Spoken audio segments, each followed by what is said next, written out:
When a seamstress pulls a bleeding stranger from a Queen's alley and stitches him back together, she has no idea she's just saved the most dangerous man in the city, or that the strange tattoo on her neck holds the one secret that could destroy his empire. What starts as an act of mercy becomes a calculated seduction, a public humiliation, and finally, a brutal war that will force both of them to choose between power and redemption. If you want to see how a crime boss learns that some things can't be taken by force, stay with me until the end. Hit like and drop a comment with your city so I can see how far this story travels.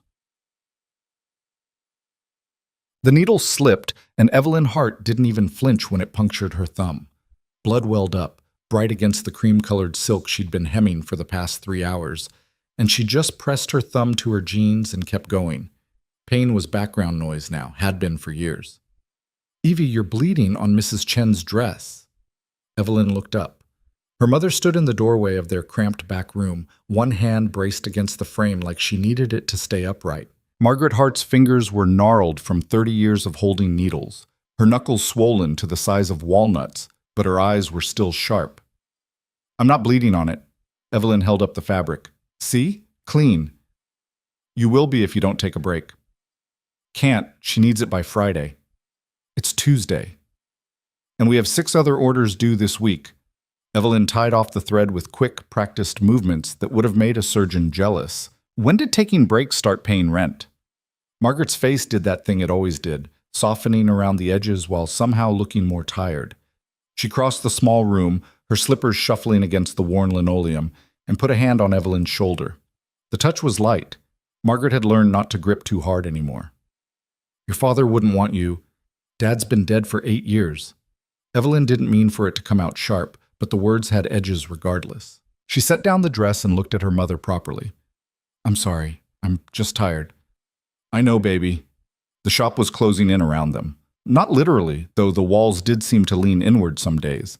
Hart and Daughter Tailoring occupied the ground floor of a building that should have been condemned a decade ago, wedged between a bodega that sold lottery tickets and expired milk and a laundromat that flooded every time it rained. The sign out front still had both their names on it, even though Margaret's hands could barely hold a needle anymore. Evelyn stood and stretched, feeling her spine crack in 3 places. 26 years old, and she moved like she was 50. "I'm going to take the trash out. Lock up if I'm not back in 10. It's past midnight." So? "So it's dangerous." Evelyn grabbed the 2 bags of fabric scraps they'd accumulated that day. The little pieces of other people's lives that didn't fit, that got cut away and thrown out. She knew how they felt. "Mom, we live in Queens. Everything's dangerous." The February air hit her like a slap, cold enough to hurt, the kind of cold that got into your bones and made a home there. Evelyn hauled the bags toward the dumpster in the alley beside the building, her breath coming out in white clouds. The streetlight at the alley's mouth had been broken for 3 months. Nobody bothered fixing things in this neighborhood unless they were already dead. She was halfway to the dumpster when she heard it. Not a sound exactly, more like the absence of sound in a place where there should have been noise. The bodega's back door always rattled, the laundromat's dryer always thumped. But right now, the alley was holding its breath. Evelyn stopped walking. "Hello?" Stupid question. If someone was there, they probably weren't interested in polite conversation. She should have gone back inside. Should have dropped the bags and run. But her feet kept moving forward, pulled by something she couldn't name, and that's when she saw him. A man. Slumped against the brick wall about 10 feet from the dumpster, one hand pressed to his side, dark liquid seeping between his fingers. His head was down, his expensive-looking coat torn and stained. Even in the dim light from the street, Evelyn could tell he didn't belong here. Everything about him screamed money. The cut of his clothes, the watch on his wrist, even the way he bled looked expensive. Jesus Christ. She dropped the trash bags. They hit the ground with a soft thump that made the man's head jerk up, and Evelyn got her first real look at his face. Handsome. Too handsome. The kind of face that belonged on billboards or movie screens, all sharp angles and perfect symmetry. Dark hair, dark eyes, skin pale from blood loss. He was probably in his early 30s, and he was staring at her like she was a hallucination. "You need a hospital," Evelyn said. "No." His voice was rough, strained. No hospitals. You're bleeding all over our alley. I'll move. He tried to stand. His legs gave out immediately, and he would have face-planted into the concrete if Evelyn hadn't lunged forward and caught him. He was heavier than he looked, all muscle under that fancy coat, and the smell of blood hit her nose, metallic and warm and wrong. Stop being an idiot. She got her shoulder under his arm, bracing his weight. Can you walk? I don't know you. Great. I don't know you either. Can you walk or not? He could, barely. They made it about 5 feet before his knees buckled again, and this time Evelyn let him slide down to sit with his back against the wall. Up close, she could see the damage. Whatever had cut him had gone deep. The blood was still coming, soaking through his shirt, dripping onto the ground. You're going to die if you don't get help, she said flatly. Can't go to a hospital. Why not? Questions. That's when Evelyn understood. This wasn't some random mugging victim. This was someone running from something, or someone. And the kind of people who couldn't go to hospitals usually had very good reasons for avoiding questions. She should have walked away. Should have gone back inside, locked the door, called 911 anonymously from the bodega's payphone. But Margaret Hart had raised her daughter to believe that some things mattered more than common sense, and apparently saving bleeding strangers in alleys was one of them. Can you make it to my shop? His eyes focused on her, really seeing her for the first time. Why would you help me? Because you're bleeding to death in my alley, and I'm not a monster. Evelyn stood up. Come on, it's 20 feet. You can make 20 feet. He couldn't, not on his own, but with Evelyn bearing half his weight, her shoulder screaming in protest, they stumbled toward the back door of Hart and daughter tailoring like a pair of drunks leaving a bar. The man's blood left a trail behind them, dark drops on darker concrete, and Evelyn knew she'd have to clean that up before morning. The back door opened into their storage room, which was really just a closet with delusions of grandeur. Bolts of fabric lined the walls, boxes of thread and buttons stacked in precarious towers, and the ancient sewing machine Margaret had inherited from her mother taking up most of the floor space. Evelyn cleared off the cutting table with one arm, sending patterns and scissors clattering to the floor. Sit. He collapsed onto the table like a puppet with cut strings. His breathing was shallow, rapid. Going into shock, probably. Evelyn had exactly 0 medical training, but she'd watched enough TV to know that was bad. Take off your coat. What? Your coat. Off. I need to see how bad it is. He struggled out of the coat with movements that were more reflex than conscious thought. Underneath, his shirt was custom made, white cotton now turned red. Evelyn grabbed her fabric scissors, the good ones, sharp enough to cut silk, and started cutting the shirt away from the wound. What are you doing? Saving your life, apparently. The shirt fell away and Evelyn sucked in a breath. The wound ran along his left side, just below his ribs. Long, deep, precise. This wasn't a random stabbing. Someone had tried to gut him, and they'd almost succeeded. The blood was still flowing, not spurting. That was good. Meant no major arteries. But if she didn't stop the bleeding soon, he'd die anyway. I need to stitch this. You're a seamstress. Best offer you're getting. Evelyn turned to the cabinet where they kept their supplies. I've sewn through leather. Human skin can't be that different. That's insane. You got a better idea? She pulled out her sewing kit, dumping it on the table beside him. Thread, needles, a lighter she used to seal synthetic fabrics. Because I'm not seeing a lot of options here. He looked at her for a long moment, those dark eyes searching her face for something. Trust, maybe. Or just the will to live. Finally, he nodded. Do it. Evelyn washed her hands in the tiny sink in the corner, scrubbing until her skin turned pink. The water ran red when she rinsed. She dried her hands on a clean piece of muslin, then selected her finest needle, the one she used for detailed work on wedding dresses, and threaded it with black silk. This is going to hurt, she said. It already hurts. Fair point. Evelyn pulled the lighter from her pocket and ran the flame along the needle, sterilizing it as best she could. Then she leaned over the stranger and got to work.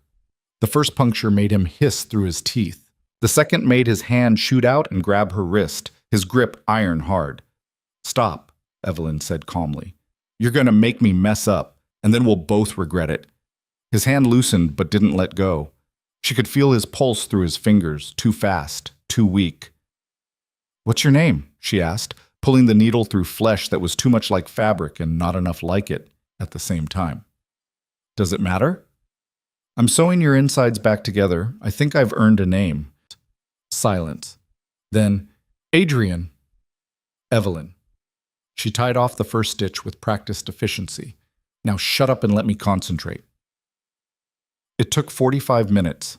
45 minutes of Adrian's breathing getting progressively more labored, of Evelyn's hands cramping from the precise, tiny stitches required to close a wound this deep.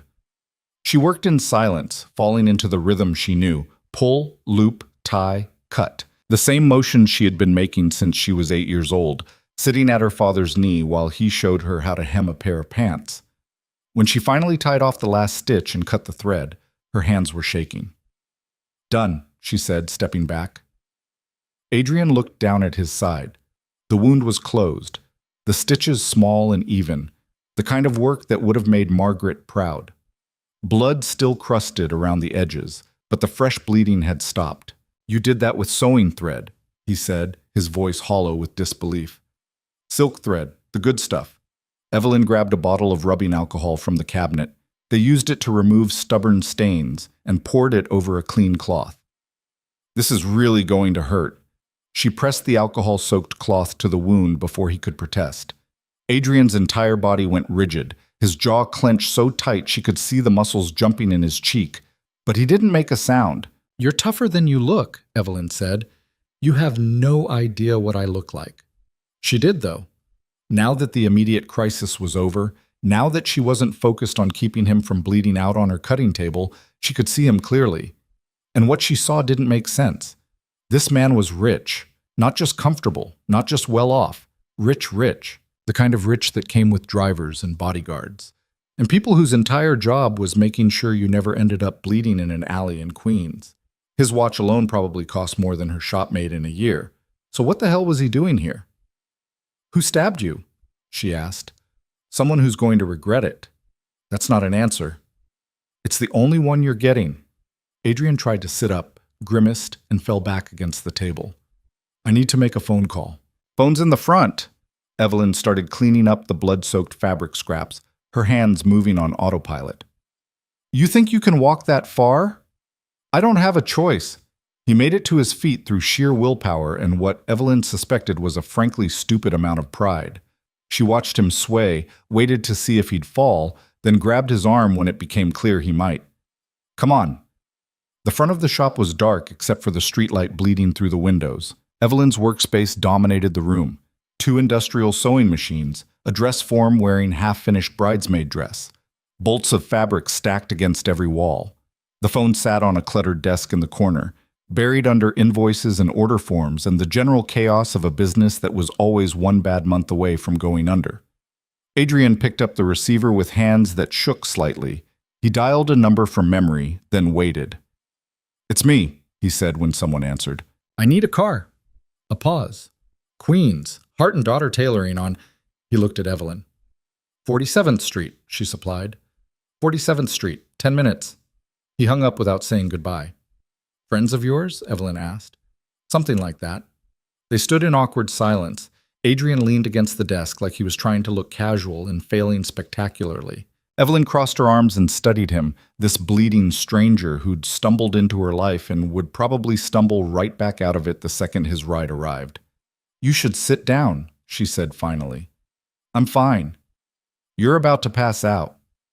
I said I'm fine. He wasn't.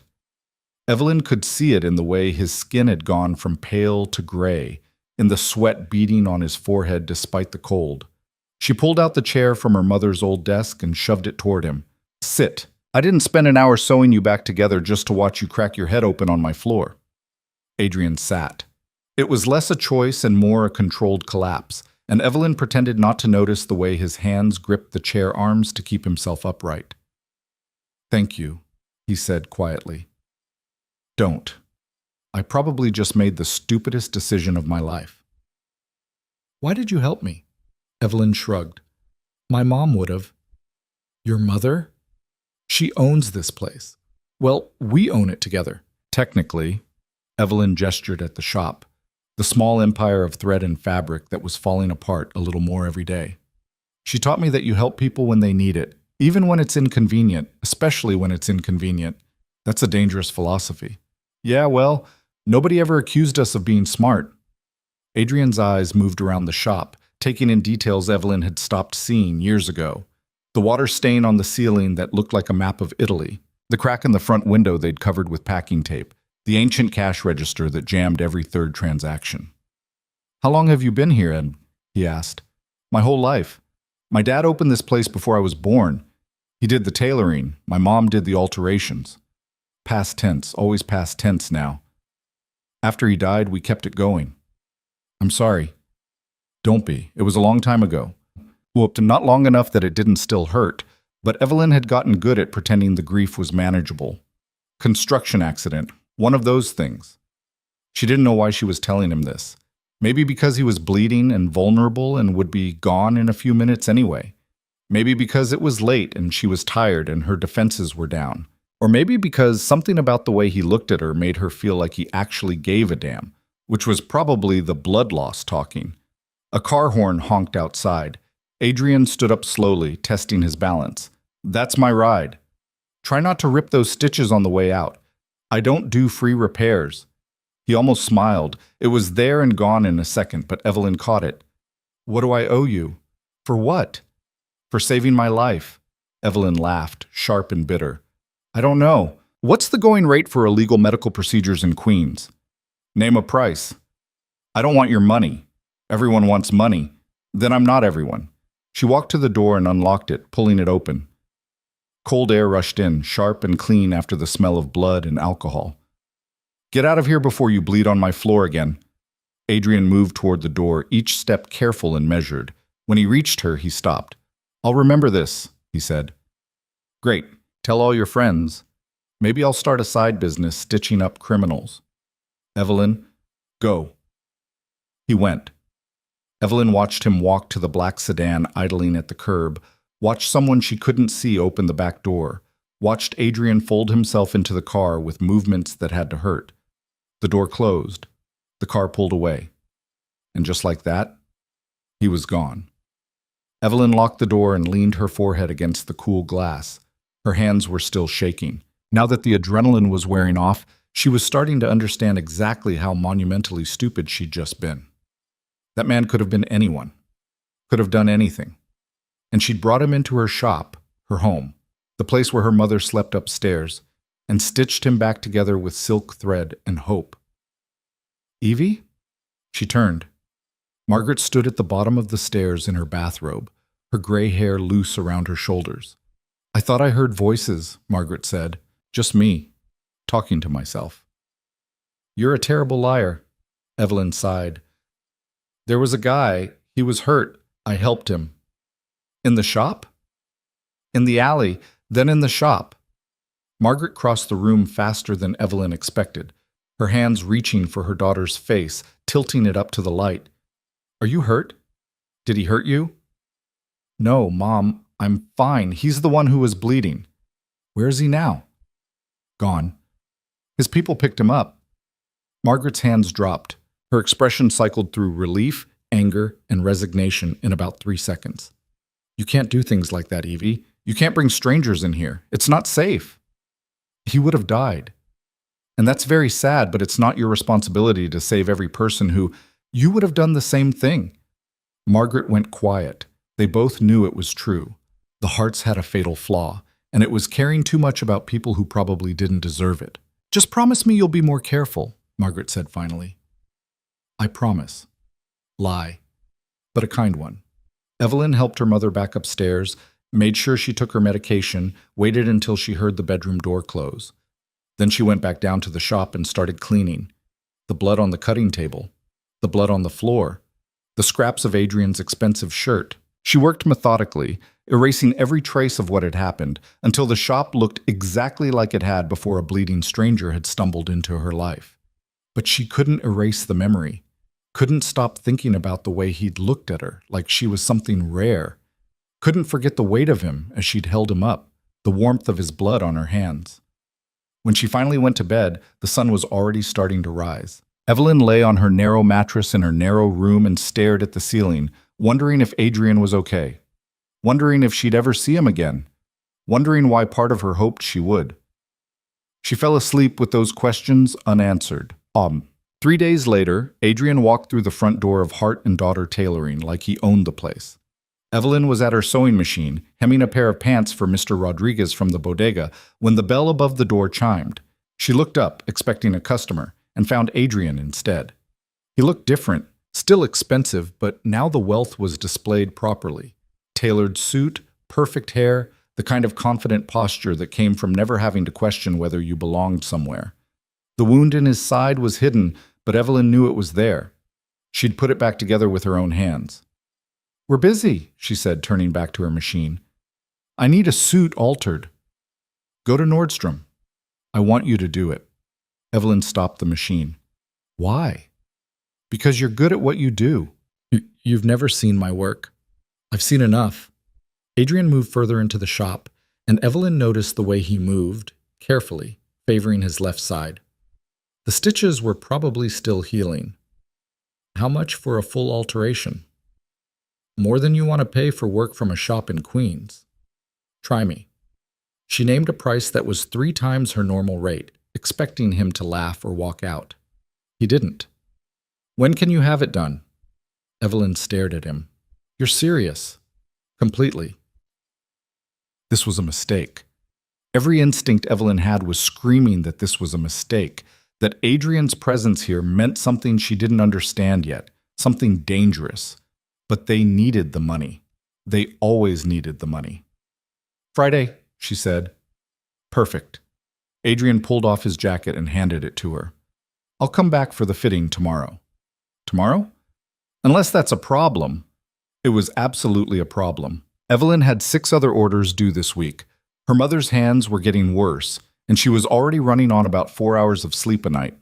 But she looked at Adrian, at the way he was watching her with those dark eyes, and heard herself say, "Tomorrow's fine." "Good." He headed for the door, then paused. "How's your mother?" The question caught her off guard. "Fine. Why?" "Just asking." He left before she could respond, the bell chiming cheerfully behind him.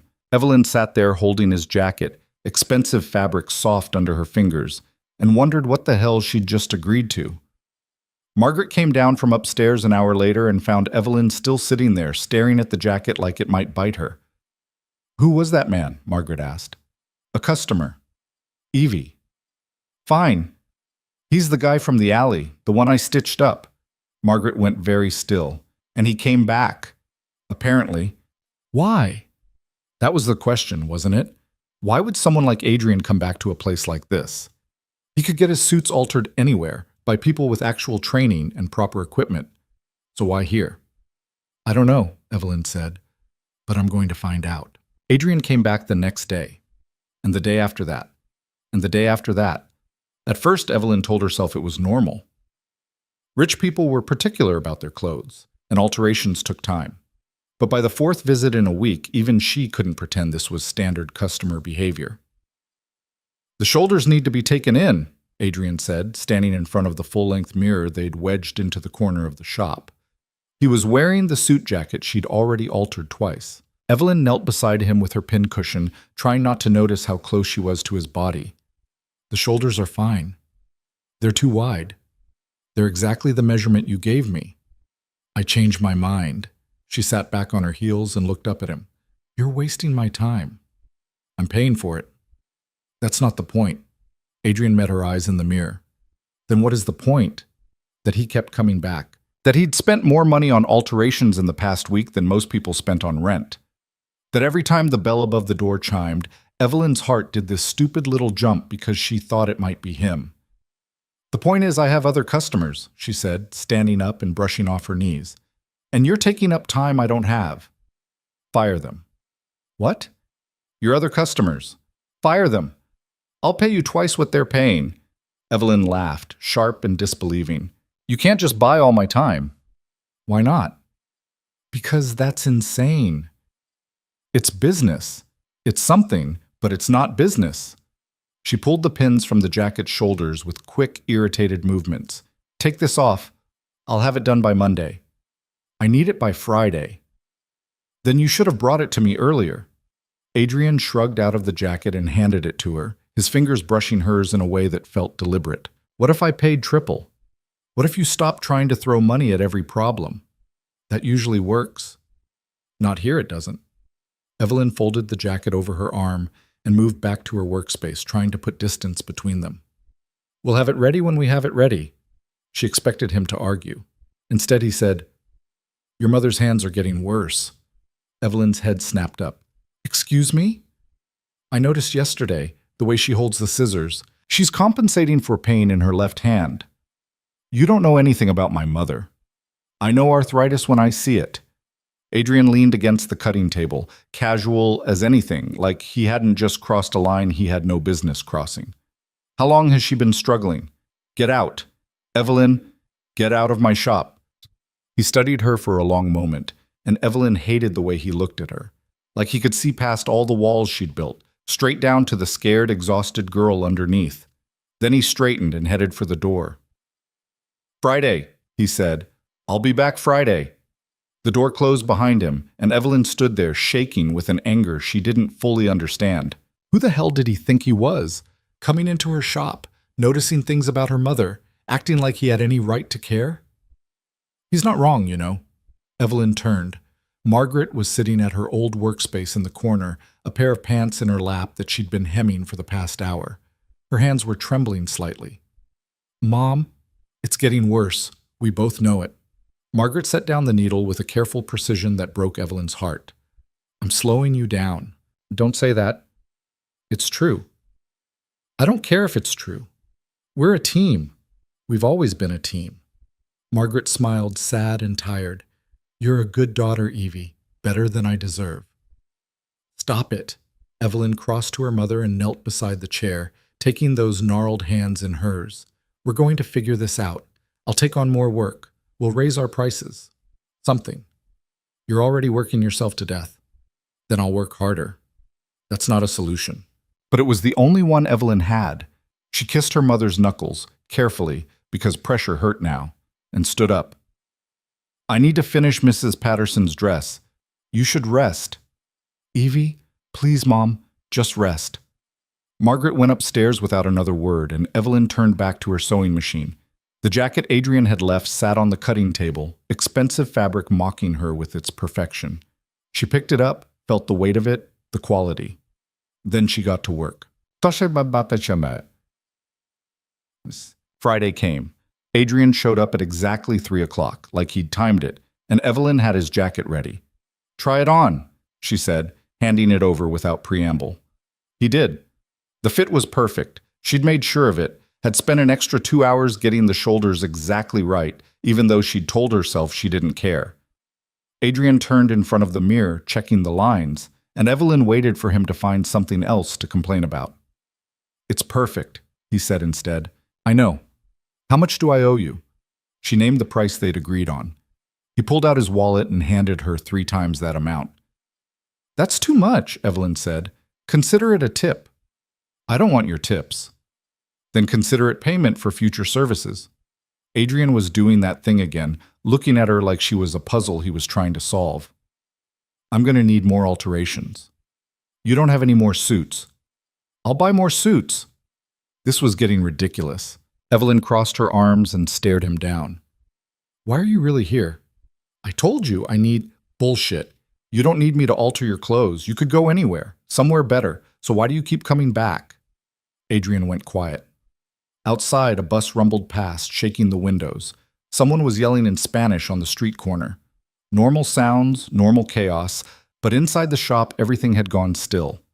You saved my life, Adrian said finally. So this is what, gratitude? Something like that. I don't want your gratitude either. What do you want? Evelyn opened her mouth, then closed it. What did she want? Money, obviously. Enough to pay rent without lying awake at night doing math. Enough to get her mother real treatment, the kind that might actually help. Enough to stop feeling like she was drowning. But standing here looking at Adrian, she realized that wasn't the whole truth. What she wanted was for him to stop looking at her like that, to stop making her feel seen, To stop being so goddamn present every time he walked through that door. I want you to be honest with me, she said. About what? About why you're really here. About who you are. About what you want.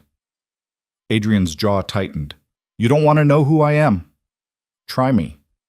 I'm someone your mother would tell you to stay away from. My mother tells me to stay away from everyone. She'd be right about me. They stared at each other, and Evelyn felt something shift in the air between them. This wasn't customer and seamstress anymore. This was something else, something dangerous, and she should have stepped back, should have taken the money and shown him the door and never let him come back. Instead, she said, I'm not afraid of you. You should be. Why? What are you going to do, bleed on my floor again? Adrian almost laughed. Almost. You have no idea what I'm capable of. Then show me. The words hung there, challenging and reckless, and Evelyn watched something change in Adrian's expression. A wall coming down, maybe, or a decision being made. Have dinner with me, he said. What? Tomorrow night. Let me take you to dinner. I don't date customers. I'm not asking as a customer. Evelyn's heart was doing that stupid jumping thing again. Then what are you asking as? As someone who'd like to get to know you better. She should have said no. Every rational part of her brain was screaming at her to say no, to keep this professional, to not get involved with a man who showed up bleeding in alleys and carried himself like violence was something he wore under his skin. Okay, she heard herself say. Okay? One dinner, and if you're boring or an asshole, I'm never altering your clothes again. Adrian smiled, real and genuine, and it transformed his whole face. Deal. He left with his jacket, and Evelyn stood there wondering what the hell she'd just agreed to. Margaret came down 10 minutes later and found her daughter sitting at the sewing machine staring at nothing. You said yes, didn't you? Margaret asked. How did you have that look? What look? The same one I had when I met your father. Margaret sat down heavily in her chair. Please tell me you know what you're doing. I have no idea what I'm doing. That's what I was afraid of. Adrian picked her up at 7. Evelyn had spent an hour trying to figure out what to wear before settling on the only dress she owned that wasn't covered in thread and fabric scraps. A simple black thing she'd made herself 3 years ago and never had occasion to wear. She felt ridiculous putting on makeup, doing her hair, pretending this was a real date and not just dinner with a customer who happened to be absurdly attractive and possibly criminal. When she came downstairs, Margaret was waiting by the door. You look beautiful, her mother said. I look like I'm trying too hard. That's the same thing. The doorbell rang. Evelyn took a breath, checked her reflection one more time in the mirror by the coat rack, and opened the door. Adrian stood on the sidewalk in a different suit, one she hadn't altered, thank God, holding flowers. Actual flowers, like this was a movie or something.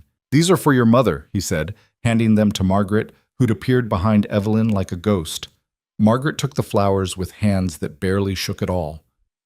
That's very thoughtful. It's the least I could do. Your daughter saved my life.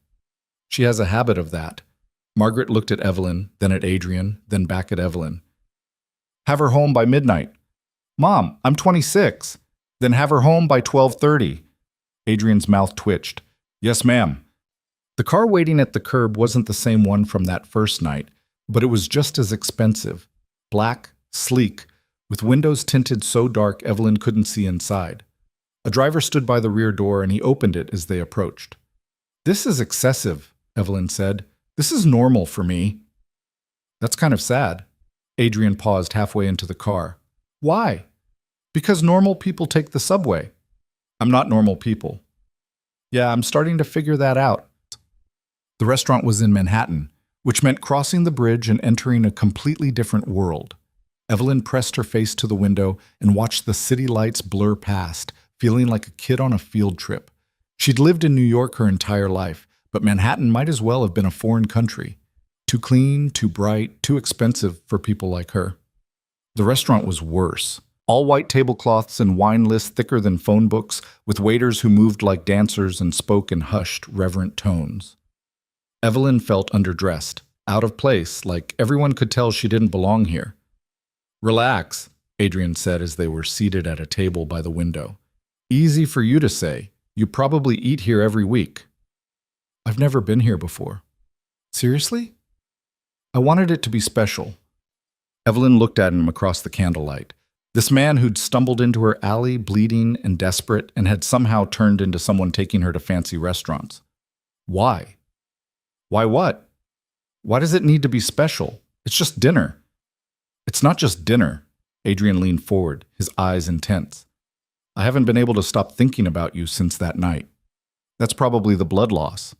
It's not the blood loss. Then what is it? He was quiet for a moment, choosing his words carefully. You're real. Everyone else in my life wants something from me, or they're afraid of me, or they're both. But you looked at me like I was just a person, someone who needed help. And you helped me without asking for anything in return. I still don't want anything from you. I know. That's why I can't stop thinking about you. The waiter appeared with menus, saving Evelyn from having to respond. She studied the options without really seeing them, her mind spinning. This was a mistake. She was in way over her head. Adrian wasn't just some rich guy with boundary issues. He was something else entirely, and she was starting to understand that getting involved with him meant stepping into a world she didn't understand. But when she looked up and met his eyes across the table, all those rational thoughts evaporated. They talked through dinner. Adrian asked about the shop, about her father, about how she'd learned to sew. Evelyn found herself telling him things she rarely talked about.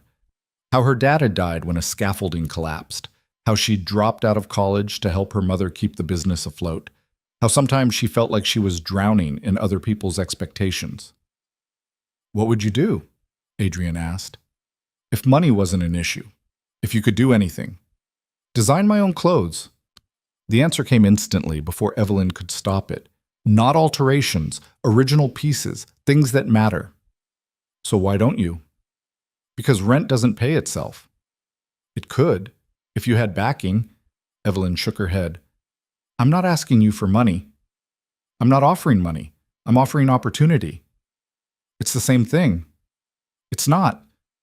Adrian reached across the table and took her hand, and Evelyn's breath caught at the contact. You're talented, Evelyn. I've seen your work. The stitches you put in my side were better than what most surgeons could do. The alterations you've done for me are flawless. You could build something real if you had the right support. Support from you? Why not? Because I barely know you. Because this feels like charity. Because... She pulled her hand back. Because I don't want to owe you anything. You wouldn't owe me anything. That's not how the world works. Adrian sat back and something flickered across his face. Frustration, maybe. Or understanding. You're right. I'm sorry, I shouldn't have pushed. They finished dinner in a silence that wasn't quite comfortable but wasn't hostile either. When the check came, Adrian paid without looking at it, and they left the restaurant and got back in the car. The drive back to Queens felt longer than the drive out, the space between them filled with things neither of them were saying. The car pulled up in front of the shop at 11:45. Adrian walked her to the door, and they stood there on the sidewalk like awkward teenagers. Thank you for dinner, Evelyn said. Thank you for coming. Even though I rejected your business proposal? Especially because you rejected it. Evelyn smiled despite herself. You're a strange man, Adrian. You have no idea. He kissed her then, just leaned in and pressed his lips to hers, gentle and careful, like she was something that might break. Evelyn's brain went blank. She'd been kissed before, but never like this. Never with this much intention, this much weight behind it. When he pulled back, she was breathing hard. Good night, Evelyn, Adrian said. Good night. She went inside on shaky legs and locked the door behind her. Through the window, she watched Adrian get back in his car and drive away. Then she leaned against the door and tried to remember how to think. Margaret was waiting at the top of the stairs in her bathrobe. Well? Her mother asked. Well, what? How was it? Evelyn climbed the stairs and kissed her mother's cheek. It was nice. Just nice? Okay, it was amazing, and I'm terrified. That sounds about right. Margaret put an arm around her daughter's shoulders, careful of her bad hand. Just be careful, baby. Men like that, they come from a different world. I know. Do you? Evelyn did. But she also didn't care. Adrian came to the shop every day for the next 2 weeks. Sometimes he brought clothes to be altered. Sometimes he just showed up with coffee and sat in the corner watching her work. Sometimes he brought Margaret flowers or food from restaurants she'd never heard of, or medicine for her hands that probably cost more than Evelyn made in a month. "He's courting you," but Margaret said one afternoon after Adrian had left. "Old-fashioned courting? Nobody courts anymore." "He does." And he did.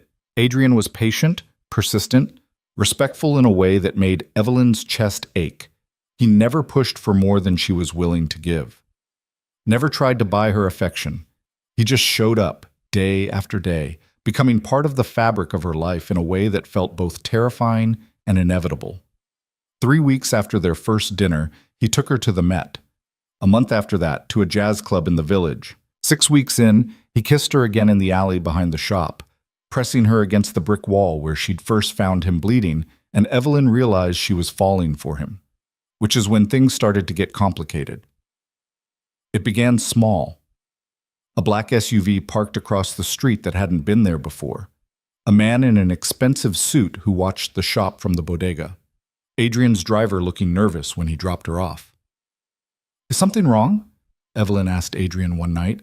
They were in her tiny apartment above the shop, sitting on her worn-out couch, watching a movie neither of them was paying attention to. Adrian had his arm around her shoulders, and she fit against his side like she'd been designed for the space. "No," he said. "Why?" "You've been tense all week." "Just work." "What kind of work?" Adrian went quiet. They'd been dancing around this question for weeks. What exactly he did, where his money came from, why people looked at him with fear and respect in equal measure. Every time Evelyn asked, he deflected. "Import and export," he said finally. "That's vague." "It's complicated. Try me." "Evelyn?" "Adrian." She sat up and turned to face him. "I'm not stupid. I know you're not just some businessman. People don't end up bleeding in alleys because they work in imports."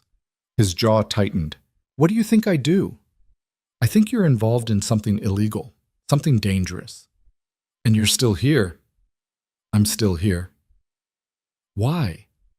Evelyn took his face in her hands. "Because whoever you are outside this apartment, you're different when you're with me. You're gentle. You're kind. You bring my mother flowers and you sit in my shop for hours just to watch me work. So either you're the best actor I've ever met, or there's something real here." "There's something real here," Adrian said quietly. "Then trust me enough to tell me the truth." He pulled away from her and stood up, running his hands through his hair.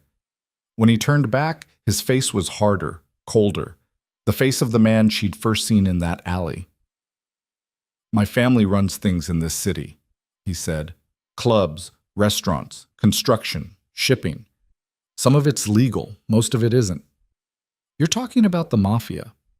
I'm talking about business. That's the same thing. It's not that simple. It never is." Evelyn stood too, closing the distance between them. "Is that what the stabbing was about, family business?" "Yes." "Are you going to get stabbed again?" "I'm trying very hard not to." She should have been afraid, should have run, but all Evelyn felt was a strange, bone-deep certainty that this didn't change anything. She'd known from the beginning that Adrian was dangerous, she just hadn't cared. "Okay," she said. "Okay? I can live with that." Adrian stared at her like she'd grown a second head. "You can live with dating someone involved in organized crime." "Apparently." "Evelyn, you don't understand what you're saying. My life, the things I do, I don't care. You should care." "But I don't." She stepped closer until there was no space left between them. "I'm not asking you to be someone you're not. I'm just asking you to be honest with me." "I am being honest." "Then we're fine."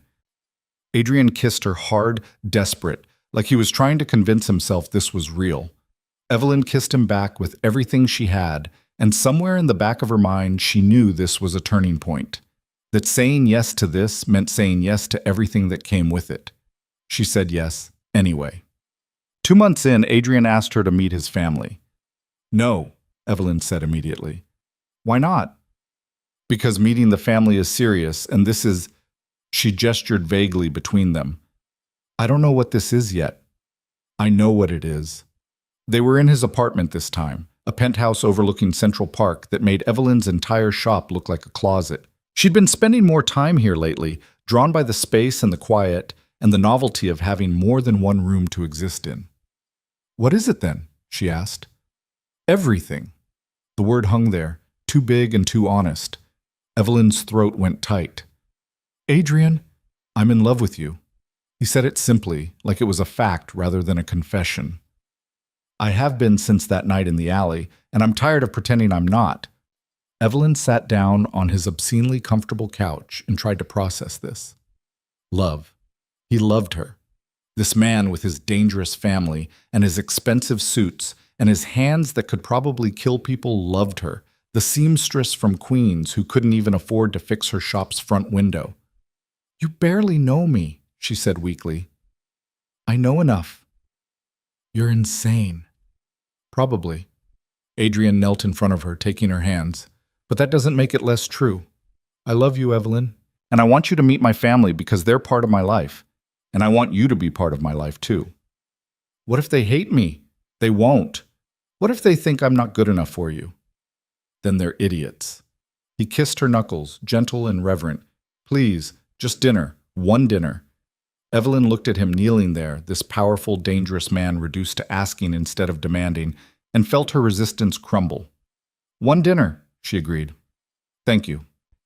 But as she said it, a small voice in the back of her head whispered that this was a mistake.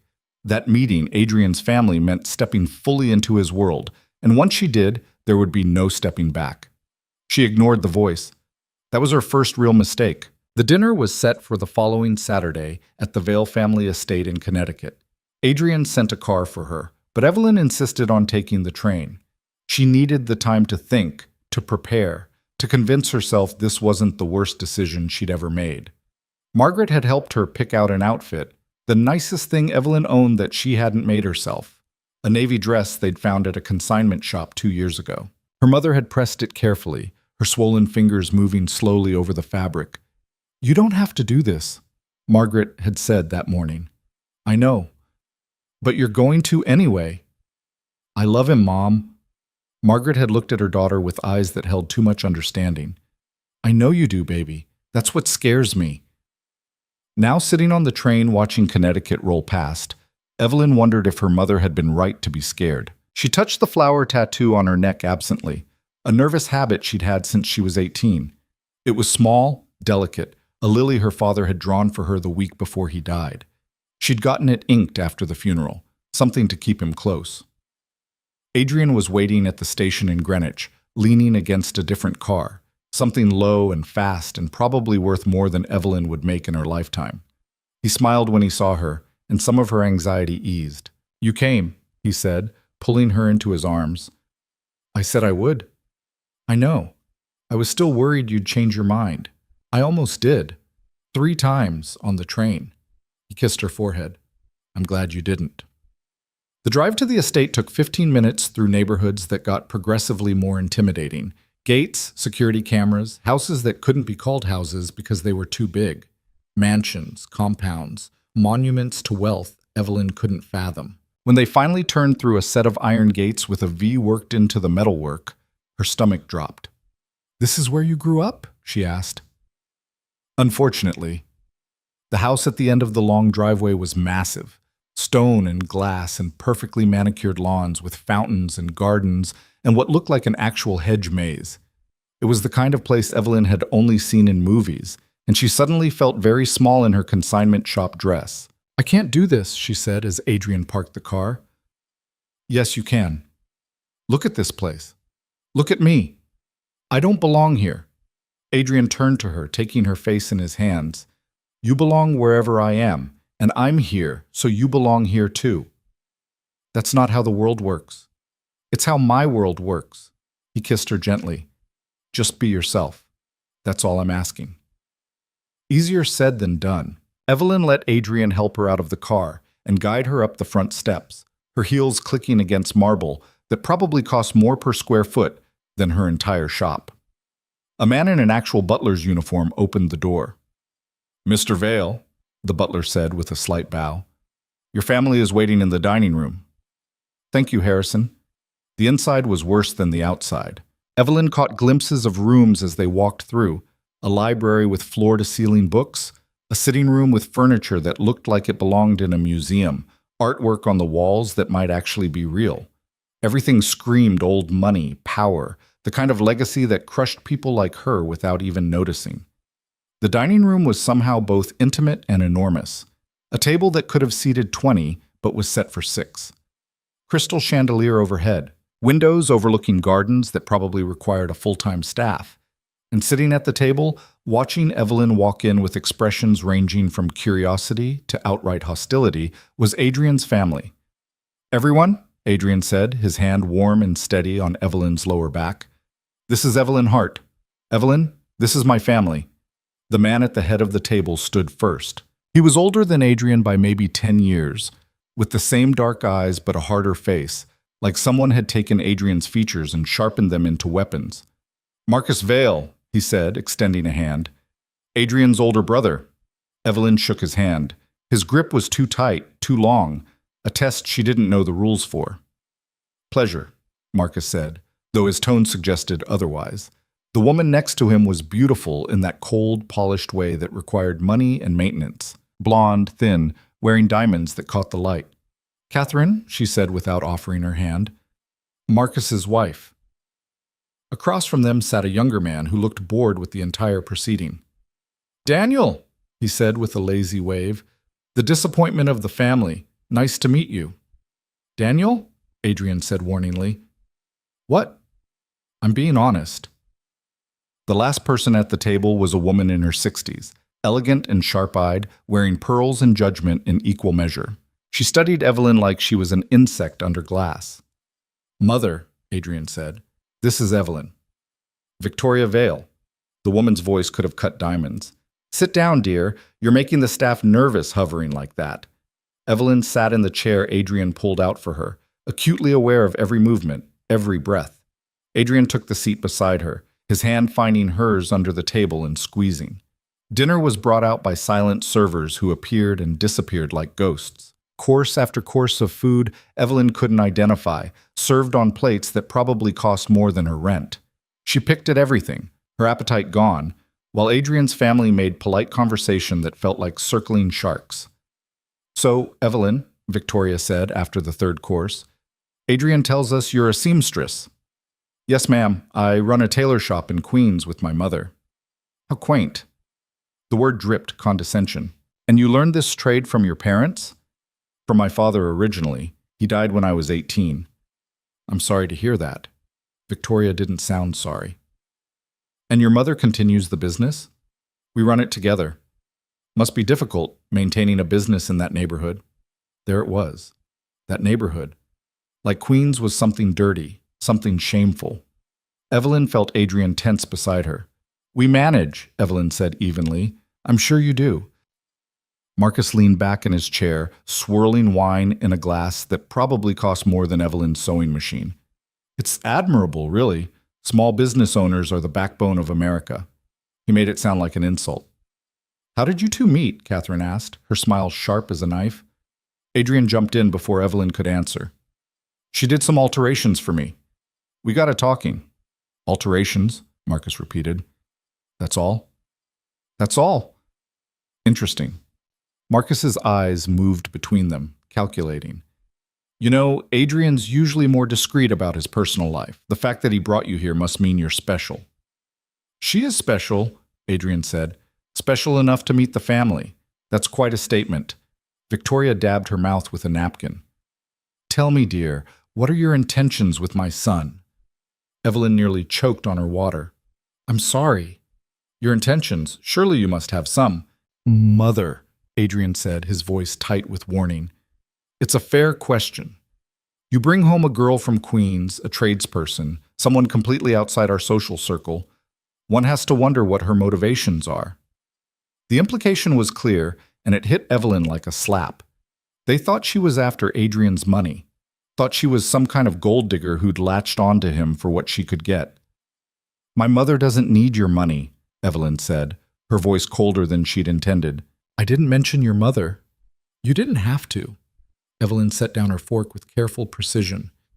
"You want to know my intentions? I don't have any. Adrian and I are dating. That's it. I'm not planning our wedding or calculating his net worth or whatever it is you think women like me do." "Women like you," Victoria repeated softly. Yes, women who work for a living, women who weren't born into wealth, women who actually have to earn things instead of inheriting them. The table went silent. Even the servers seemed to stop moving. Adrian's hand tightened on hers, and Evelyn couldn't tell if it was support or warning. Then Daniel started laughing. "Oh, I like her," he said, raising his glass. "Finally someone who doesn't kiss ass at these dinners." "Daniel, that's enough," Marcus snapped. "No, he's right." Adrian stood up, pulling Evelyn with him. "This was a mistake. We're leaving." "Sit down, Adrian," Victoria commanded. "No." You will not walk out of this house. Watch me." Adrian looked at his mother with something close to disgust. "I brought Evelyn here because I wanted you to meet the woman I love. But clearly, that was too much to ask." "You love her?" Marcus said it like it was a joke. "You've known her for what, 3 months? Long enough? Long enough to make a fool of yourself, maybe." Marcus stood too, and the temperature in the room dropped. "You think you can just bring some random woman into this family? You think there aren't consequences to that?" "What consequences?" "The kind you should be smart enough to figure out." Adrian went very still. Evelyn had seen him angry before, frustrated, tense. But this was different. This was dangerous. "Are you threatening her?" Adrian asked quietly. "I'm reminding you of reality. You have responsibilities, Adrian, to this family, to the business. You can't just, 'I can do whatever I want.' Not if you want to keep your position, you can't." The brothers stared at each other across the table, and Evelyn suddenly understood this wasn't really about her. This was about power, territory, family dynamics she couldn't begin to understand. She was just the catalyst. "We're done here," Adrian said, taking Evelyn's hand and pulling her toward the door. They made it to the front hall before Marcus's voice stopped them. "She's got a tattoo on her neck. Did you notice that, Adrian?" Adrian froze. "Lily," Marcus continued, walking slowly toward them. "Interesting choice. Lilies symbolize death in some cultures." "Shut up, Marcus. Or maybe it's not about symbolism. Maybe it's about something else." Marcus was close now, studying Evelyn with eyes that saw too much. "You know, there's a story I heard once about a man who worked construction in Queens about 8 years ago. Had a wife and a daughter. Died in an accident that wasn't really an accident." Evelyn's blood went cold. "Marcus," Adrian said warningly, "this man, he was involved in some business he shouldn't have been. Kept records, evidence, things that could hurt a lot of important people. And before he died, he hid those records, encrypted them, left the code with the only person he trusted." "Stop talking." "The code was supposedly hidden in plain sight. A series of numbers worked into something permanent, something his daughter would carry forever." Marcus's eyes fixed on Evelyn's tattoo. "Like a memorial tattoo. The petals on a flower, maybe. The number of thorns on a stem." Evelyn's hand went to her neck, covering the tattoo instinctively. Her father's drawing. The one he'd made her memorize. Made her promise to keep safe. Made her swear she'd get it tattooed exactly as he'd drawn it. She'd thought it was just a father's last gift to his daughter. But her father had been acting strange those last few weeks. Paranoid, scared, telling her mother to take Evelyn and leave the city if anything happened to him. And then the scaffolding had collapsed, and he'd died, and Evelyn had been too broken to question it. "You didn't know," Marcus said, and he sounded almost pleased. "He didn't tell you what it was. Just made you carry it around like a good little girl." "That's enough." Adrian stepped between them, blocking Marcus's view of Evelyn. "We're leaving. Don't follow us." They made it to the car before Evelyn's legs gave out. She collapsed against the passenger door, breathing hard, her mind racing. Her father, her tattoo. A code. "Evelyn?" Adrian's hands were on her shoulders, steadying her. "Look at me." She looked up. His face was tight with something that might have been guilt. "Did you know?" she asked. Did you know about my father? About the tattoo?" Adrian's silence was answer enough. Evelyn shoved him away. "How long?" "Evelyn, how long have you known?" "Since that first night, in the alley." Adrian ran his hands through his hair and he looked wrecked. "When I saw the tattoo, I recognized the pattern. I've been looking for that code for 2 years. So all of this, the shop, the dinners, telling me you love me, all of it was just to get to my tattoo?" "No, it started that way, but But what? But you actually fell for me while you were lying to me? I wasn't lying about my feelings. You were lying about everything else. Evelyn's voice cracked. You let me fall in love with you, and the whole time you were just using me. That's not true. Then what is true, Adrian? Because right now I don't know what's real and what's part of whatever sick game you've been playing. Adrian reached for her, and she jerked back. The hurt on his face would have broken her heart if her heart wasn't already shattered. I was going to tell you, he said. I was waiting for the right time. When? After you got what you wanted? I don't want the code anymore. I want you. I don't believe you. Evelyn, please, take me home. We need to talk about this. There's nothing to talk about. Evelyn opened the car door and got in, staring straight ahead. Take me home, or I'll find my own way back. The drive to Queens was silent, except for Evelyn's occasional hitched breath as she fought not to cry. Adrian tried to speak twice, but she cut him off both times. When they finally pulled up in front of the shop, she got out without a word. Evelyn, wait. She turned. Adrian stood by the car, looking more lost than she'd ever seen him. I love you, he said. That was never a lie. It doesn't matter. Evelyn's voice was hollow. You used me. You let me believe this was real when you were just after something my father left behind. So whatever you feel or don't feel, it doesn't change what you did. I can explain. I don't want to hear it. She started for the door, then stopped. Don't come back to the shop. Don't call. Don't send flowers or money or whatever else you think will fix this. We're done. She went inside and locked the door behind her. Through the window, she watched Adrian stand there for a long moment before getting back in his car and driving away. Then she went upstairs, past her mother's concerned questions, into her room, and she finally let herself cry. For 2 weeks, Evelyn existed in a fog. She went through the motions, sewing, eating, sleeping, but it all felt distant, like she was watching herself from the outside. Margaret tried to talk to her, but Evelyn couldn't find the words. How did you explain that the man you loved had only wanted you for a secret you didn't know you carried? Adrian didn't come to the shop, but his presence was everywhere. In the clothes she'd altered that still hung in the back room, in the chair where he used to sit and watch her work, in the flowers he'd brought Margaret that were dying slowly in their vase. Evelyn threw herself into work, taking on more orders than she could handle, staying up until 3 a.m, hunched over her machine. If she kept moving, kept busy, she didn't have to think, didn't have to feel. But late at night, alone in her room, she touched the tattoo on her neck and wondered, what had her father hidden? Why had he chosen her to carry it? And what would Adrian have done with the information if she'd given it to him? The questions ate at her until she couldn't stand it anymore. 3 weeks after that disastrous dinner, Evelyn went to the library and started researching. Her father's death, the construction company he'd worked for, the accident that had killed him and 3 other men when scaffolding mysteriously failed. It took hours of digging through old newspaper archives, but she found it. A brief mention in a story about construction corruption.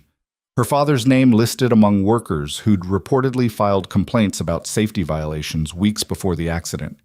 The investigation had been closed quickly, ruled accidental, no charges filed. But there, in a sidebar about the construction company's ownership, Evelyn saw a name she recognized, Vale Industries. Her father had been killed by Adrian's family. The realization hit her like a punch to the gut. She sat in the library's flickering fluorescent light, staring at the screen, and everything clicked into place. Her father had found evidence of something, probably tied to the construction company. He'd hidden it, turned it into a code, given it to her. And then Adrian's family had killed him to keep him quiet, which meant Adrian had known. He'd known his family was responsible for her father's death, and he'd still pursued her, still lied to her, still let her fall in love with him. Evelyn made it home before she threw up. Margaret found her in the bathroom, pale and shaking, and for the first time in 3 weeks, Evelyn told her mother everything. We need to go to the police, Margaret said immediately. And tell them what? That I have a tattoo with numbers in it?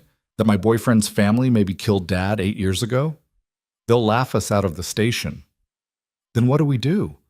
Evelyn looked at her mother's frightened face and felt something harden in her chest. I don't know yet, but I'll figure it out. She didn't have to figure it out alone. The next morning, there was an envelope slipped under the shop's door. No address, no stamp, just her name and handwriting she didn't recognize. Inside was a single piece of paper with a phone number and a message. If you want the truth about your father, call this number. A friend. Evelyn stared at it for a long time. This could be anything, a trap, a scam, someone from Adrian's family trying to manipulate her. But it could also be exactly what it claimed to be.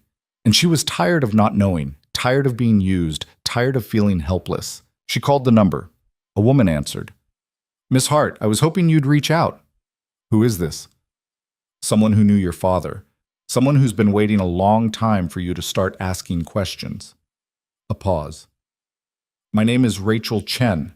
I'm an investigator with the state attorney's office, and I think you and I need to talk. They met in a coffee shop in Brooklyn, neutral territory. Rachel was in her 40s, sharp-eyed and professional, with the kind of face that had seen too much to be surprised by anything.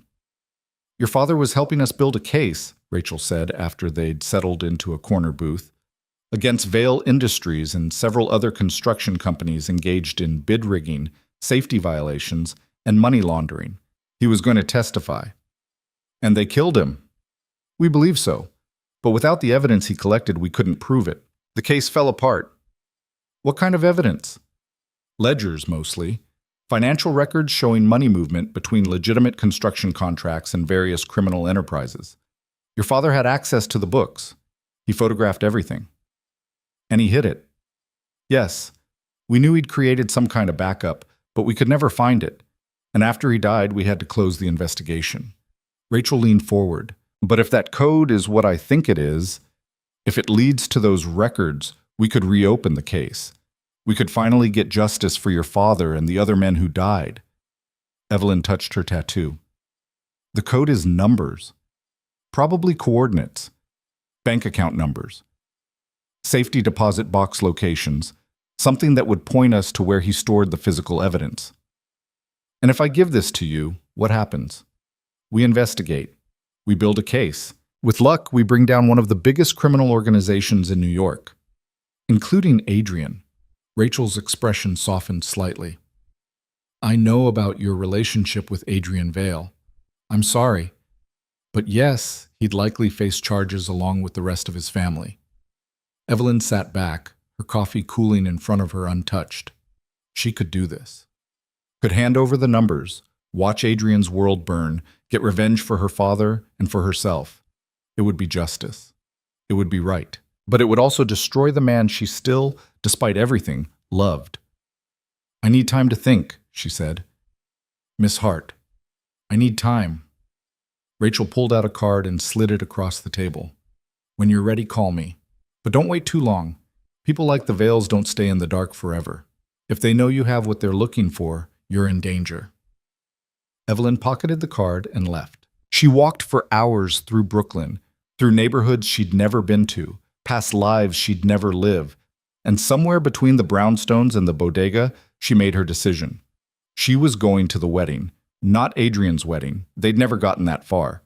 But Marcus's wedding was in 2 weeks, a massive society affair that had been all over the papers.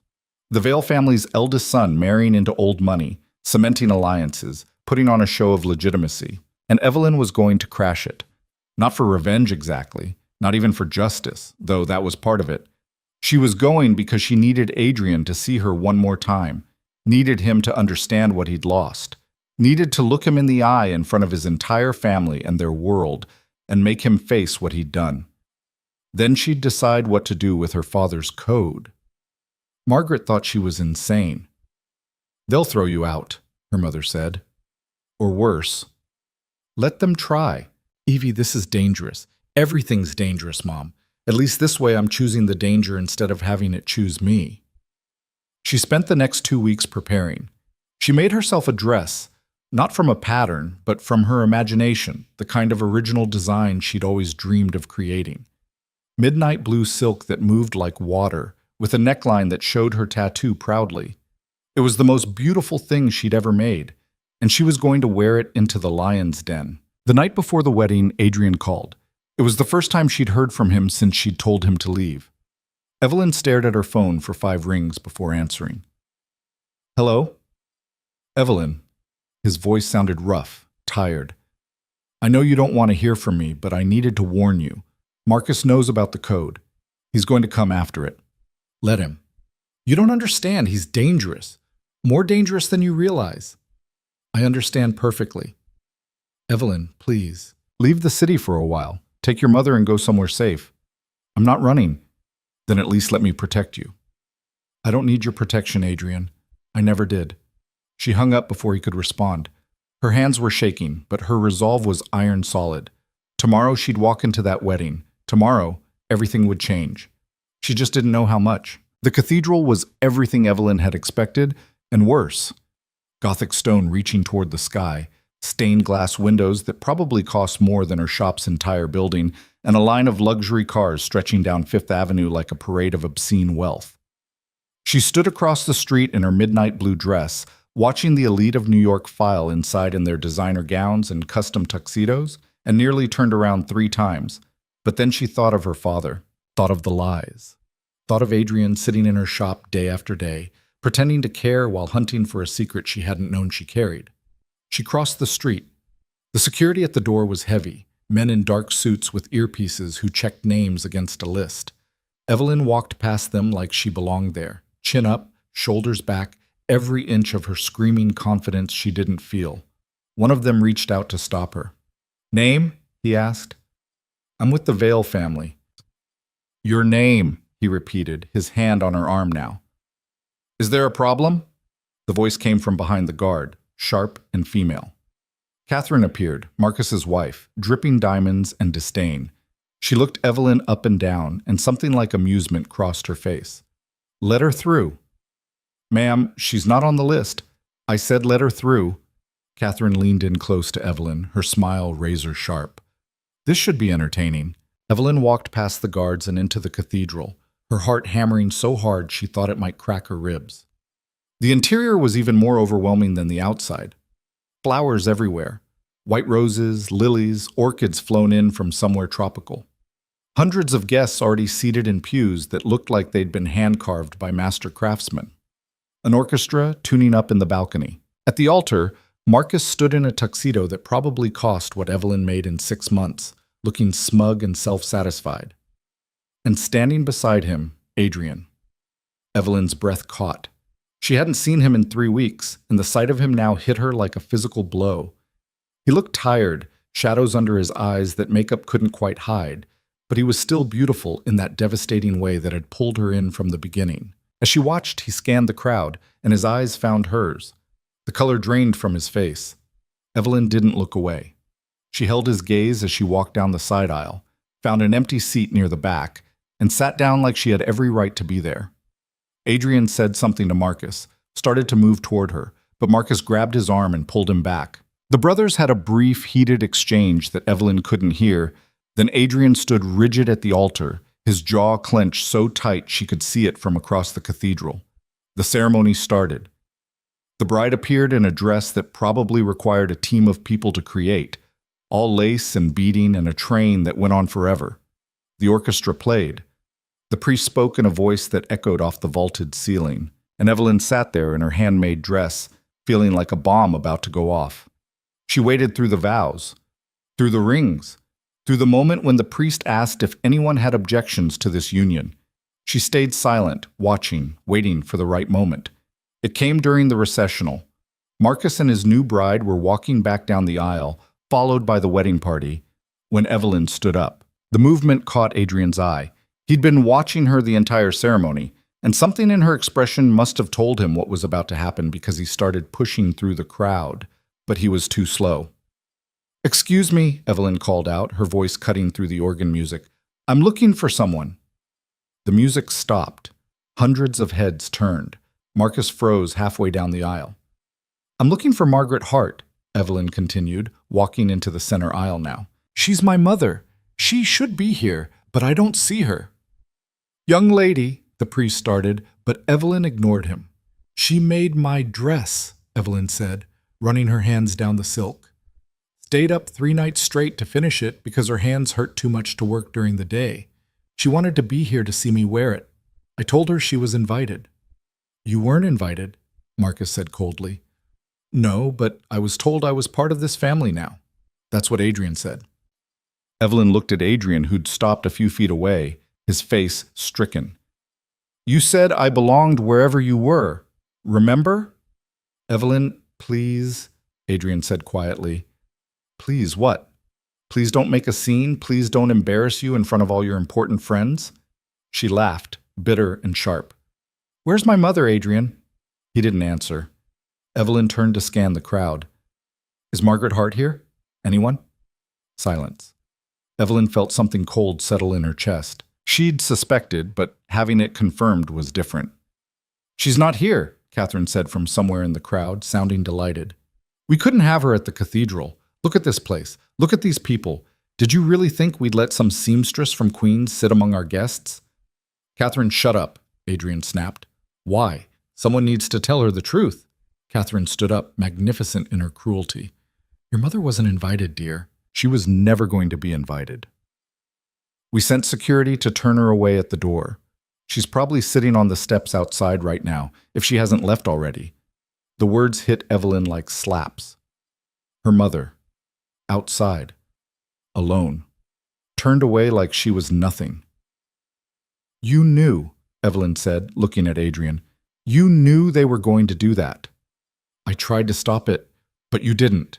Evelyn's voice was shaking now, rage and hurt mixing into something combustible. You stood up there and let them humiliate her. Let them humiliate me. I didn't have a choice. There's always a choice. Evelyn pulled the engagement ring from her purse, the one Adrian had given her 2 weeks before everything fell apart, the one she'd been carrying around like a talisman against heartbreak. She held it up so everyone could see. You asked me to marry you. You said you loved me. You said I was your future. I meant all of that, Adrian said, and he sounded desperate now. But you still let them lock my mother out of your world, out of our world. Evelyn walked toward him, and the crowd parted like water. You know what I realized? You don't love me. You love the idea of me, the girl who saved you, the girl who didn't care about your money. But the real me? The me that comes with a mother who has arthritis and a shop in Queens and a life that doesn't fit into this? She gestured at the cathedral, the flowers, the wealth. You're ashamed of that me. That's not true. Then where is she, Adrian? Where's my mother? Adrian's silence was damning. Evelyn turned to face the crowd. Hundreds of faces staring at her, some shocked, some entertained, some disgusted. The elite of New York watching a nobody from Queens fall apart in public. I was going to marry into this family, Evelyn said to all of them. I was going to try to fit into your world. I was going to pretend that the things you do, the way you treat people, the way you use people, I was going to pretend it didn't matter because I loved him. She looked back at Adrian. But my mother is sitting outside on the steps of this cathedral because your family decided she wasn't good enough. And you let them. Evelyn? She threw the ring. It hit Adrian's chest and fell to the marble floor with a sound like a gunshot. The diamond caught the light from the stained glass windows, throwing rainbow fractals across the stone. We're done, Evelyn said. We were done the moment you lied to me about why you wanted me. But this? She gestured at the cathedral doors. This is me making sure you understand exactly what you lost. She turned and walked back up the aisle, her heels clicking against marble, her dress swirling around her legs. The crowd watched in silence. Adrian called her name once, his voice breaking, but she didn't stop, didn't look back.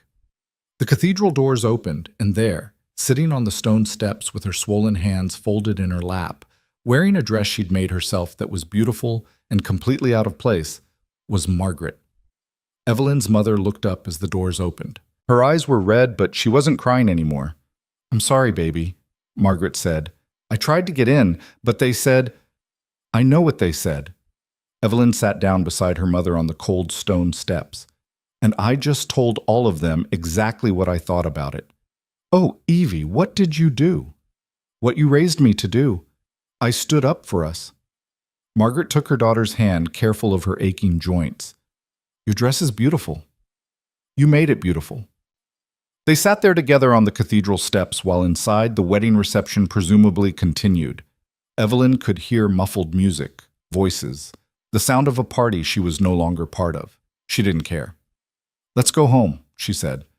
They took the subway back to Queens because it was familiar and because neither of them belonged in hired cars anymore. Margaret fell asleep against Evelyn's shoulder somewhere around Grand Central, and Evelyn sat there holding her mother up, watching the city blur past through dirty windows. When they got back to the shop, it was nearly dark. Evelyn helped Margaret upstairs, made sure she took her medication, waited until her mother was asleep before going back down to the shop. She stood in the middle of the room, her workspace, her father's legacy, the place where Adrian had sat and watched her work and pretended everything between them was real and let herself feel it all. The grief, the rage, the bone-deep exhaustion of loving someone who'd only wanted to use her. Then she pulled out her phone and called Rachel Chen. "I'm ready," Evelyn said when the investigator answered. "I'll give you the code. Are you sure?" "I'm sure." Yes. They met the next morning at the same coffee shop. Evelyn had spent the night decoding her tattoo, counting petals, measuring the curve of leaves, translating her father's artistic vision into the numbers he'd hidden there. It was elegant, really. A memorial and a map in one, kept safe on her skin where no one would think to look. She handed Rachel a piece of paper with the coordinates written out. Rachel stared at it for a long moment. "This is it? That's it. Safety deposit box number at a bank in the Bronx, if I'm reading it right. If this leads where I think it leads, you just handed us the biggest organized crime case this city has seen in decades." "Good. You understand what's going to happen now? The investigation, the arrests. Adrian will likely go to prison." Evelyn's hand went to the tattoo on her neck, covering the code she'd carried for 8 years. "He should have thought of that before he lied to me." Rachel pocketed the paper. "I'll be in touch. And Miss Hart, you might want to be careful for the next few weeks. The Vales won't take this lying down. Let them try something. I'm done being scared." Evelyn went back to the shop and threw herself into work. Orders piled up. People still needed their clothes altered, their hems fixed, their lives held together with needle and thread. She sewed until her fingers ached, until her eyes couldn't focus, until the simple repetitive motion was the only thing keeping her sane. 3 days later, someone threw a brick through the shop's front window. Evelyn was upstairs when it happened, heard the crash, and came running. Glass everywhere, scattered across the floor like dangerous snow. The brick sat in the middle of it all, wrapped in a note.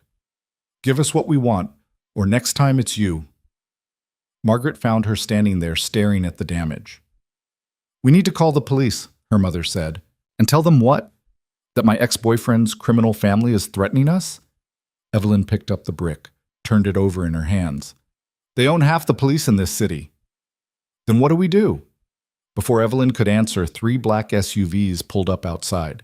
Men in suits got out, moving with practiced efficiency. Evelyn recognized some of them.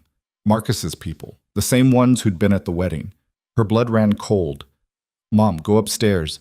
Evie, now." Margaret went, her footsteps quick on the stairs. Evelyn grabbed the fabric scissors from her workspace, not much of a weapon, but better than nothing, and waited. Marcus came through the broken window, crunching glass under expensive shoes. He looked around the shop with barely concealed disgust. "Evelyn Hart," he said, "we need to talk." "Get out of my shop." "I don't think you're in a position to make demands." Marcus gestured, and 2 of his men moved to block the door. "You have something that belongs to my family." "I don't have anything of yours." "Don't play stupid. The code. The one in your tattoo.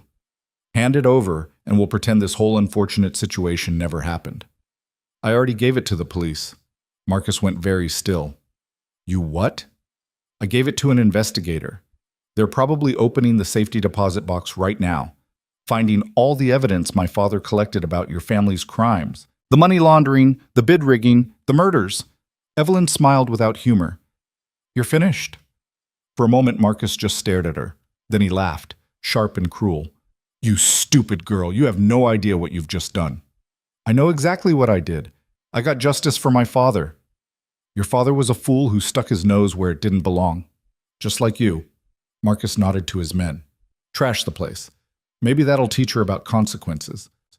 They moved fast, overturning tables, throwing bolts of fabric, smashing the sewing machines Evelyn had inherited from her father and grandmother. She watched them destroy her life's work, her hands clenched into fists, the scissors forgotten at her side. One of them grabbed the dress form wearing Mrs. Patterson's wedding dress. 6 weeks of work, delicate lace and hand beating, and threw it against the wall. That's when Evelyn snapped. She went for the man with the scissors, got in one good slash across his arm before someone grabbed her from behind. She fought like a wild thing, kicking and scratching and screaming. More hands on her now, holding her down. Marcus's face appeared above her, his expression cold. "You want to play hero?" he said. "Fine. Let's see how heroic you feel when—" The shop door slammed open. Adrian stood there, and Evelyn had never seen him look like this. Rage rolled off him in waves, his eyes dark and dangerous, his whole body coiled like a weapon about to be unleashed. "Get your hands off her," Adrian said, his voice deadly quiet. Marcus straightened. "This is family business, Adrian. Stay out of it." "She is my family. She betrayed us. You locked her mother out of a cathedral. You threatened her. You broke into her shop." Adrian walked forward, and Marcus's men actually backed up. "She didn't betray us. We betrayed her. Don't be naive. She gave the code to the police. That evidence could destroy everything Father built." "Good." Adrian looked at his brother with something close to hatred. "Maybe it's time everything Father built burned to the ground." "You don't mean that." "I mean every word." Adrian turned to Evelyn, and his expression softened. "Are you hurt?" "I'm fine," she said, even though she wasn't. Even though she was shaking and terrified and still pinned by Marcus's men. "Let her go," Adrian said. "No. Let her go or I will make you regret it." Marcus laughed. "You? You're going to threaten me? Your own brother?" "You stopped being my brother the moment you touched her." The brothers stared at each other, and Evelyn could feel the violence brewing between them. Then Marcus smiled. "Fine. Have your little seamstress. But when the police come, when this whole thing falls apart, remember that she chose to destroy us. Not me. Her." Marcus left with his men, and suddenly the shop was quiet except for Evelyn's ragged breathing. Adrian helped her to her feet, his hands gentle on her arms. "Are you okay?" he asked. "Why are you here?" "I followed Marcus. I knew he'd try something." "So what? You're my knight in shining armor now?" Adrian flinched. "No, I'm the man who destroyed everything good in his life because he was too much of a coward to choose you over his family." "You're still choosing your family. You just stopped them from—" "I stopped them because I love you. Not because of family politics or damage control or any other reason, because I cannot stand the thought of anyone hurting you." Evelyn pulled away from him. "It's too late for that." "I know. You knew what they did to my father, and you still came after me. You still lied." "I know. You let them humiliate my mother." "I know." Adrian's voice cracked. "I know all of it, Evelyn. Every terrible thing I did, every lie I told, every moment I chose wrong. I know. And I'm sorry. I'm so goddamn sorry." "Sorry doesn't fix this." "I know that too." He reached into his jacket and pulled out a folder. "But maybe this will help." Evelyn took the folder. Inside were documents, photographs, what looked like financial records. She flipped through them, not understanding at first, then stopped when she saw her father's name. "What is this?" "Evidence," Adrian said. "Everything my family has on your father's death. Proof that it wasn't an accident. Proof that Marcus ordered it." He took a breath. "I've been collecting it for weeks, since before you gave the code to the police." "Why?" "Because you deserve the truth. All of it. And because I realized something after you walked out of that cathedral." Adrian's eyes were red, like he hadn't slept in days. "I realized I could either protect my family or protect you. And there was never really a choice." Evelyn stared at the documents in her hands. This was it. This was everything Rachel needed to build an airtight case, not just against the construction company, but against Marcus personally. This could put Adrian's brother away for life. "You're really giving this to me," she said. "I already sent copies to the state attorney's office, and to 3 different newspapers, and to the FBI." Adrian smiled without humor. "By tomorrow morning, there won't be a Vale family business to protect. Just a lot of arrest warrants and public humiliation. Adrian, my family will hate me. They'll probably try to kill me. I don't care." He stepped closer, and Evelyn's heart did that stupid jumping thing despite everything. "I spent my whole life choosing them. doing what they wanted, being who they needed me to be. And all it got me was blood on my hands and the love of my life walking away. I'm not, you are. You're the love of my life, Evelyn. The only real thing I've ever had. And I destroyed it because I was too afraid to choose you over them. He reached out, his hand hovering near her face, but not quite touching. I can't fix what I did. I can't take back the lies. But I can make sure you get justice. I can make sure my family pays for what they did to your father. And I can spend the rest of my life trying to become someone who deserved you in the first place. Evelyn's eyes burned. She wanted to hate him. Wanted to tell him it was too late, that the damage was done, that some things couldn't be forgiven. But looking at him now, at this man who just burned down his entire world for her, she couldn't find the hate. The code you wanted, she said. It's already with the police. I know, I don't want it anymore. Why not? Because I never wanted the code, Evelyn. I wanted you. Adrian's hand dropped. I was just too stupid to realize it until I'd already lost you. Footsteps on the stairs made them both turn. Margaret appeared, taking in the destroyed shop, Adrian's presence, Evelyn's tears. What happened? Margaret asked. Marcus happened, Evelyn said. Adrian stopped him. Margaret looked at Adrian for a long moment. Then she walked past him to survey the damage. Fabric everywhere, machines broken, years of work destroyed. Can it be fixed? Evelyn asked. The machines, maybe? The rest? Margaret's voice was tired. I don't know, baby. I just don't know. Adrian cleared his throat. I can help. Money for repairs, new equipment, whatever you need. We don't want your money, Margaret said sharply. It's not my money anymore.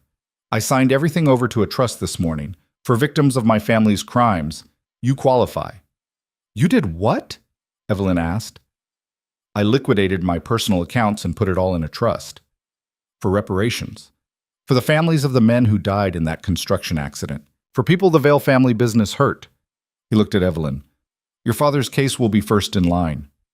Evelyn sat down heavily on an overturned chair. You gave away your money. It was never really mine. It was built on suffering. Adrian knelt in front of her, his eyes level with hers. I can't change what my family did, but I can try to make it right. They'll come after you for this. Marcus, your mother, all of them. Let them. Adrian, I'm done, Evelyn. Done with the business, done with the family, done with pretending any of it matters more than doing the right thing. He took her hands carefully, like she might pull away. I'm going to testify against them, against all of them, and then I'm going to figure out who I am without them. Margaret was watching them with an expression Evelyn couldn't read. You really mean all this? Margaret asked Adrian. Yes, ma'am. And what are you going to do with yourself after you tear down your family? You have any skills besides being rich and dangerous? Adrian almost smiled. Not really, no. Then you better learn some. Margaret gestured at the destroyed shop. Start by cleaning up this mess. Evelyn and I need to talk. Adrian stood immediately and started gathering scattered fabric. Margaret pulled Evelyn aside to the far corner of the shop. Do you believe him? Her mother whispered. I don't know. Your heart believes him. I can see it. My heart is an idiot. Margaret cupped Evelyn's face with her damaged hands. Your heart saved that man in an alley when any smart person would have walked away. Your heart has always been too big, too trusting, too ready to see the good in people. And I've always loved that about you, even when it scared me.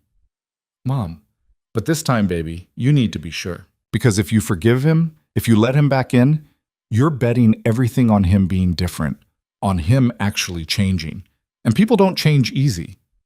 Evelyn looked across the shop at Adrian, who was on his knees gathering buttons and thread, his expensive suit getting ruined. He looked lost and determined in equal measure, like a man learning to navigate without a map. I'm not ready to forgive him, Evelyn said. Not yet. Then tell him that. Evelyn walked over to Adrian, and he looked up at her with hope and fear written across his face. I need time, she said. Okay. A lot of time. Months, maybe. While you figure out who you are without your family. Whatever you need. And you need to prove to me that this is real, that you actually want to change, that you're not just, I will, Adrian interrupted. However long it takes, whatever I need to do, I will prove it to you. Evelyn nodded. Then she held out her hand for the broom leaning against the wall. Start by helping us clean up the mess your brother made.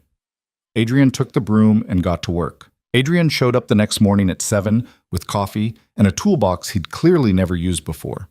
Evelyn watched from the window as he tried to figure out how to open it, fumbling with the latches like they were written in a foreign language. He looks lost, Margaret said from behind her. He is lost. Good. Lost people have to find their way. Can't fake that. They let him struggle with the broken window for 20 minutes before Evelyn went down and showed him how to measure the frame properly. His first 3 attempts were disasters. Glass cut too small, then too large, then cracked before he could even install it. By the 4th try, his hands were bleeding from small cuts he hadn't noticed. You need gloves, Evelyn said. I'm fine. You're bleeding on my floor again. Adrian looked down at his hands like he'd forgotten they were attached to him. I don't have gloves. Of course you don't. Evelyn went to the back and found the work gloves her father used to wear. They were too big for Adrian's hands, worn soft from years of use, and when she handed them over, she saw something flicker across his face. These were his, Adrian said quietly. Yeah. I don't deserve to wear them. No, you don't. Wear them anyway. He did. And slowly, painfully, he got the window installed. It wasn't perfect. The seal wasn't quite right, and Evelyn would have to redo it eventually, but it was whole. The shop had a window again. Thank you, she said when he finished. It's not enough. No, but it's a start. That became the pattern. Adrian showed up every morning, and Evelyn gave him tasks. Not because she needed the help, but because she needed to see if he'd actually do it. If he'd show up day after day doing work that was beneath him, learning skills he'd never needed before. He fixed the sewing machines, following YouTube tutorials and calling repair shops when he got stuck. He reorganized the storage room, learned the difference between silk and satin, spent an entire afternoon labeling boxes of thread by color because Margaret's eyes weren't good enough anymore to tell navy from black. And slowly, carefully, he learned to sew. Thread the needle, Evelyn said one morning 2 weeks in. Adrian looked at the needle like it might bite him. Why? Because if you're going to be here, you're going to learn to do what we do. I'm not a seamstress. No, you're a man who needs to understand what my life actually looks like, so thread the needle. It took him 15 minutes and 3 broken threads. His fingers were too big, too clumsy, too used to holding guns and signing contracts to manage something so delicate. When he finally got the thread through the eye, Evelyn handed him a scrap of fabric. Now sew a straight line. Evelyn, sew. He did. It was the worst stitching she'd ever seen, uneven and loose and completely useless for anything except showing how much he had to learn. But he did it without complaining, and when he finished, he looked at her with something like hope. How was that? Terrible. Oh. Do it again. He did it again and again and again, until his fingers cramped and his back ached from hunching over the fabric. Margaret watched from her corner, pretending to work on her own projects, but really observing this man who'd destroyed her daughter's heart, trying to stitch it back together one clumsy stitch at a time. He's persistent, Margaret said that night after Adrian left. Persistence isn't the same as change. No, but it's necessary for change. The arrest started 3 weeks after Evelyn gave Rachel the code. It was all over the news, federal agents raiding Vail Industries offices, perp-walking executives out in handcuffs, seizing records and computers, and years of carefully hidden evidence. Marcus was arrested at his home, his new wife screaming at reporters about injustice and conspiracies. Victoria was taken from a charity gala, diamonds still glittering at her throat. Daniel surrendered quietly, almost gratefully, like he'd been waiting for this his whole life. Adrian wasn't arrested. He'd already turned himself in, already given his testimony, already signed immunity in exchange for everything he knew about the family business. The prosecutors called him a cooperating witness. The media called him a traitor. His family called him worse things, things that made Evelyn's skin crawl when she read them online. Are you okay? She asked him the day after Marcus's arrest. They were in the shop, Adrian attempting to hem a pair of pants while Evelyn worked on an actual paying job. His stitches were still awful, but they were getting marginally less awful each day. No, Adrian said honestly, but I will be. They're going to hate you forever. I know. Marcus might actually try to kill you when he gets out of prison. Probably. Adrian set down the pants and looked at her. But I'd rather spend my life being hated by them than spend one more day being the person they wanted me to be. That's very noble. It's not noble. It's selfish. I'm doing this because I can't live with myself otherwise. Because every time I close my eyes, I see your face when you found out I'd lied to you, when you threw that ring at me in the cathedral. His voice cracked slightly. I see the person I was, and I hate him. You were that person. I know, but I'm trying not to be anymore. Evelyn studied him. 3 weeks of manual labor had changed him in small ways. His hands were rougher, his shoulders less rigid, the expensive polish worn away to reveal someone rawer underneath. He'd sold his penthouse, moved into a studio apartment in Brooklyn that probably cost less than he used to spend on shoes. He'd traded his custom suits for jeans and shirts that came from normal stores, learned to take the subway, started living like a regular person. But those were external changes. What Evelyn needed to know was whether anything inside had actually shifted. Tell me about your father, she said. Adrian's hands stilled on the fabric. What? Your father. The one who built this empire you just burned down. Tell me about him. Why? Because I need to understand who you were before I can believe who you're trying to become. Adrian set down the needle carefully. When he spoke, his voice was distant, like he was reading from a script he'd memorized long ago. My father was a man who believed power was the only thing that mattered. He built his business through fear and violence and careful manipulation.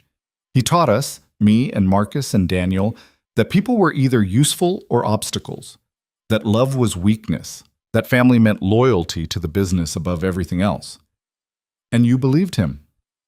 For a long time, yes. I was good at it too. Being ruthless, making the hard calls, doing whatever needed to be done to protect the family. Adrian looked at his hands, at the small scars from learning to work with glass and needles and tools he'd never touched before. I thought that was strength. I thought that was what being a man meant. What changed? You. He met her eyes. You pulled me out of that alley and stitched me back together, and you didn't ask for anything, didn't try to use it as leverage. You just helped me because that's who you are, and I couldn't understand it, couldn't fit it into the worldview my father had given me. So you decided to figure me out. I decided you must want something. Everyone wants something. And when I saw the tattoo, when I realized what it might be, I thought I had my answer. Adrian's laugh was bitter. I thought you were running some long con, that you'd saved me knowing who I was, planning to use the code as leverage. It made sense in the world I understood. But I wasn't. No.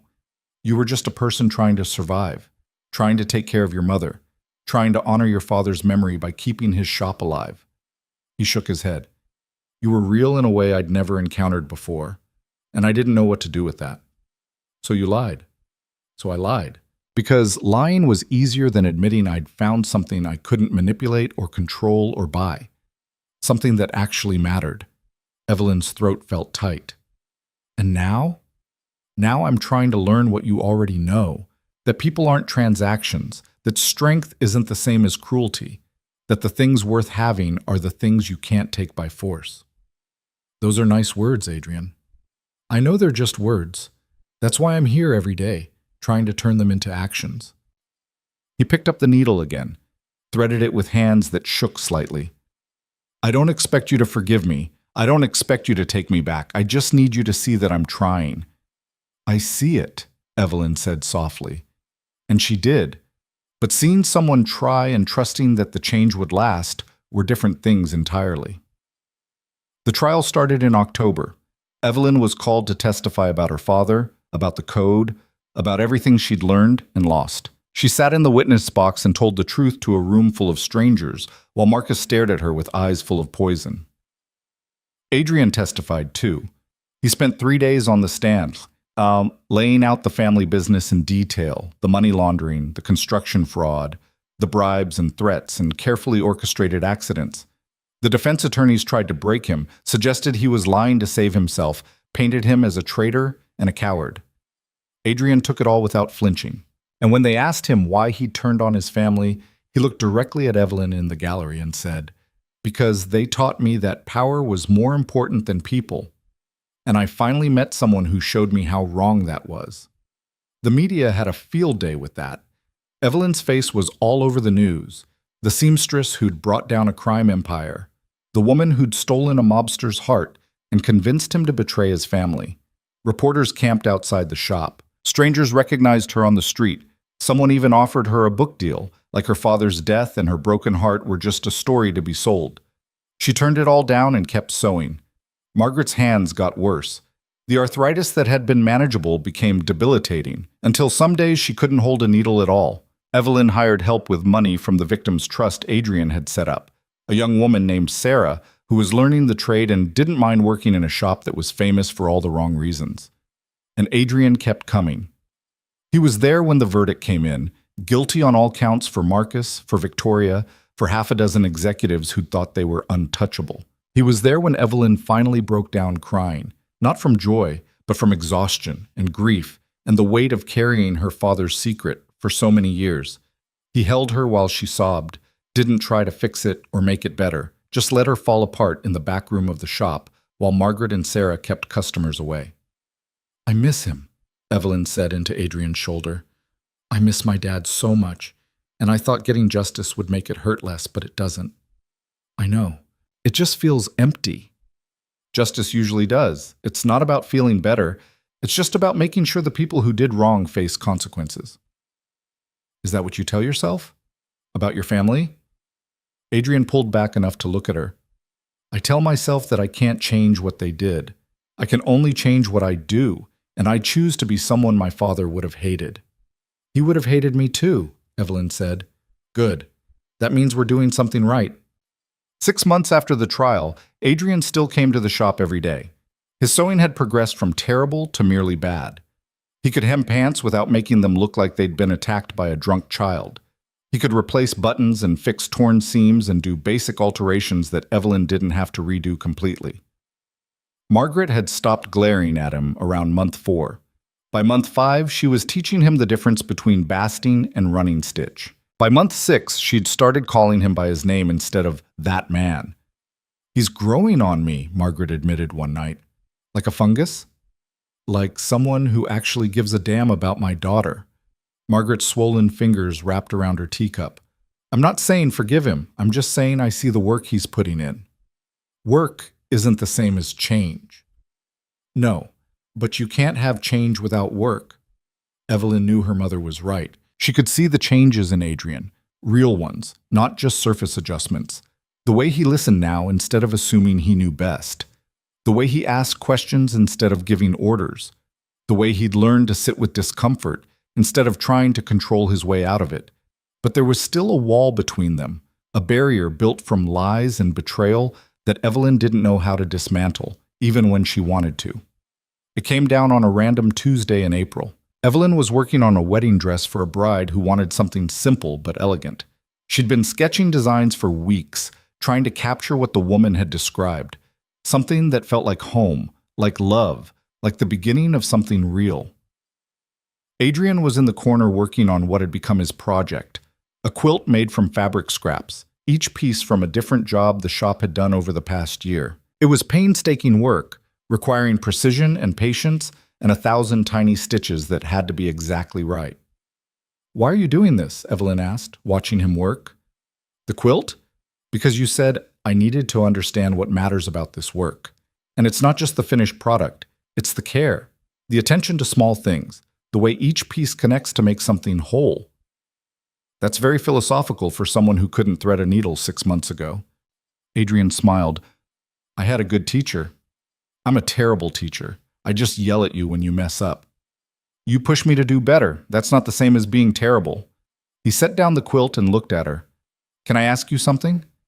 "Depends on what it is." "When you think about the future, your future, am I in it?" Evelyn's hand stilled on the sketch she'd been working on. It was the question she'd been avoiding, the one that kept her up at night, because the honest answer was complicated.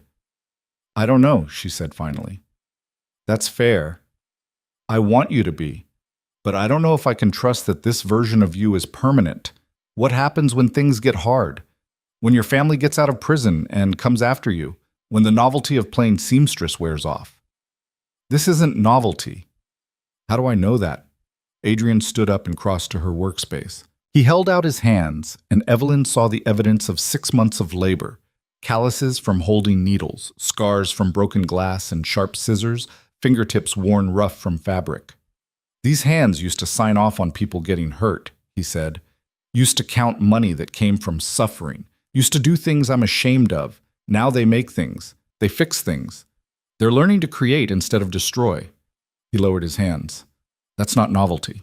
That's me building a life I can actually live with. But for how long? For as long as I'm breathing. Adrian's voice was fierce now. I know I can't prove that to you with words. I know I've lied too much for promises to mean anything. So I'm showing you.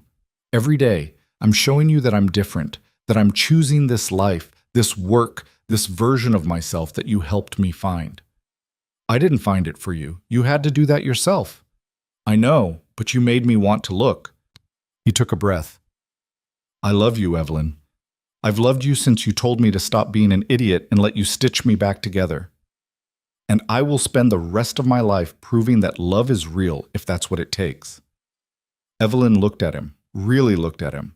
This man who'd walked into her shop bleeding and desperate, who'd lied and manipulated and broken her heart, who'd then burned down his entire world to make things right, who'd spent 6 months learning to sew because it was the only way he knew to show her he was serious about changing. I can't just flip a switch and trust you again, she said. I know. And I'm still angry about everything that happened. You should be. And if I let you back in, if I try this again, it has to be different. No secrets. No lies. No choosing your old life over this one when things get complicated. No secrets, no lies. I choose you, always. Evelyn studied his face, looking for the manipulation she'd missed before. But all she saw was a man who'd torn himself apart and was slowly, painfully, putting himself back together into something better. Okay, she said. Okay. We can try, slowly, with a lot of conversations and probably a lot of me being unreasonably suspicious when you're 5 minutes late. Adrian's smile could have lit up the whole shop. I can live with unreasonably suspicious. And you're still learning to sew. Every day. No excuses. Every day. And if you hurt me again, I won't. But if I do, you have my permission to stab me with your fabric scissors.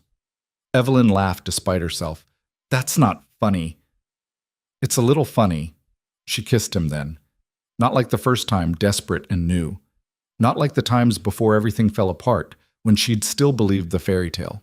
This was different, careful and honest, and weighted with everything they'd been through.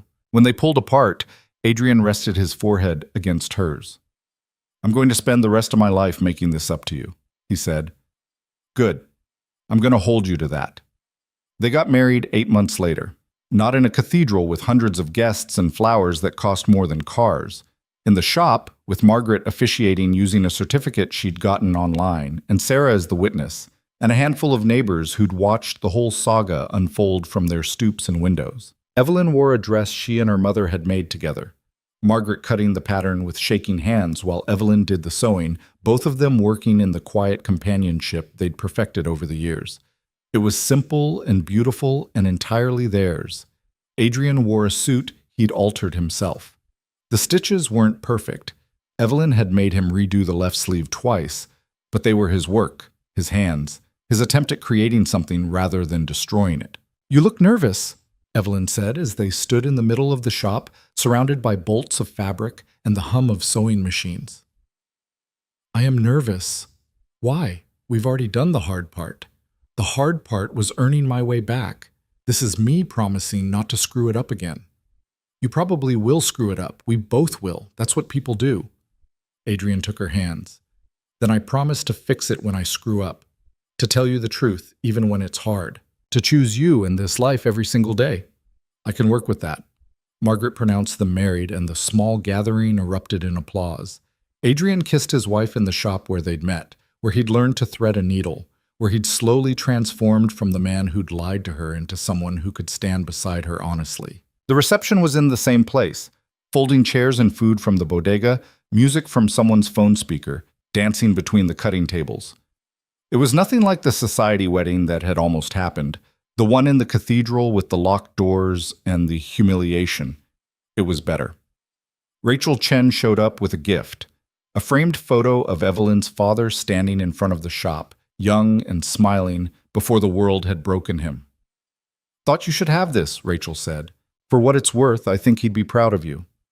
Evelyn took the frame with trembling hands. "Thank you. Thank you.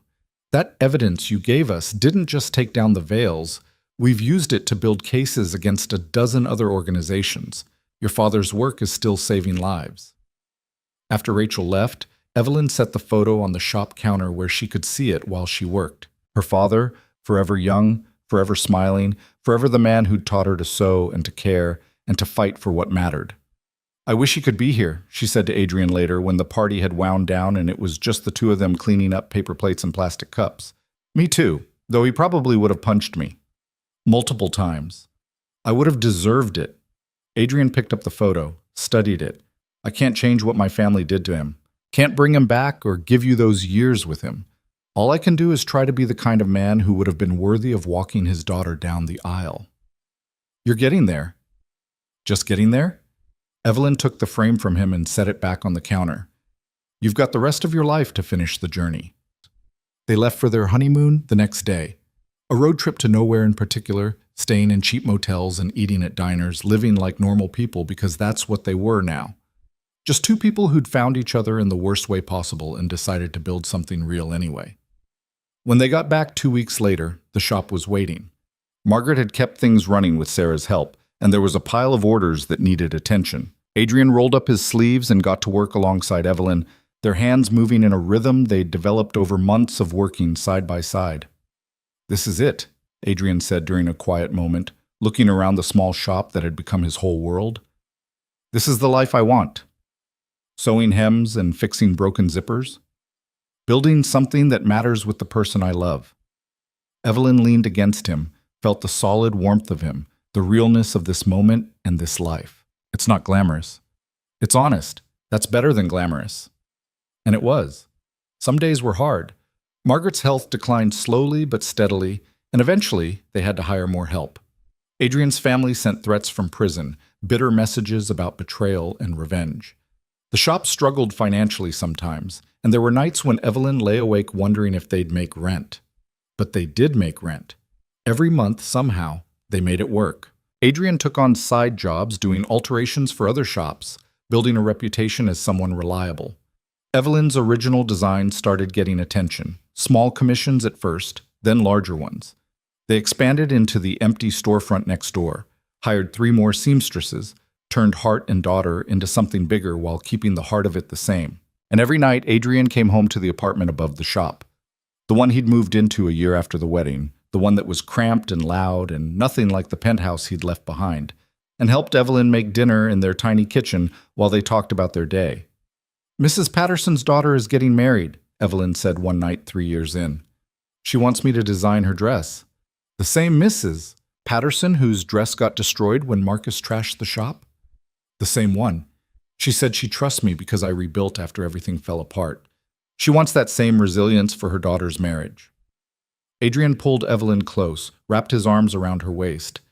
"You gonna tell her that rebuilding is messy and hard and some days you want to give up?" "Probably not, but I'll make her daughter a dress that can survive anything." "That's my wife, turning trauma into art." "Someone's got to." They swayed together in the kitchen, music from the neighbor's apartment bleeding through the thin walls, the smell of slightly burned pasta filling the air. It wasn't perfect. They fought sometimes, about money, about Adrian's family, about whether to expand the business or keep it small. Evelyn still had moments where the old fear crept in, where she wondered if Adrian would slip back into being the man who'd lied to her. But he never did. And slowly, year by year, stitch by stitch, they built a life that was entirely theirs. Margaret died 4 years after the wedding, her hands finally giving out completely, her heart following shortly after. She went peacefully in her sleep, and Evelyn found her in the morning still holding the quilt Adrian had made, the one he'd finished and given to her as a gift. Each scrap of fabric a memory of the shop and the work and the life they'd all built together. They buried her next to Evelyn's father in the cemetery in Queens. Adrian stood beside his wife while she cried, held her hand while she said goodbye, helped her understand that grief was just love with nowhere to go. "She liked you in the end," Evelyn said at the funeral. "She tolerated me. For my mom, that's the same as liking. She told me once that if I ever hurt you again, she'd come back from the dead to haunt me. She probably will anyway, just to make sure you're still sewing."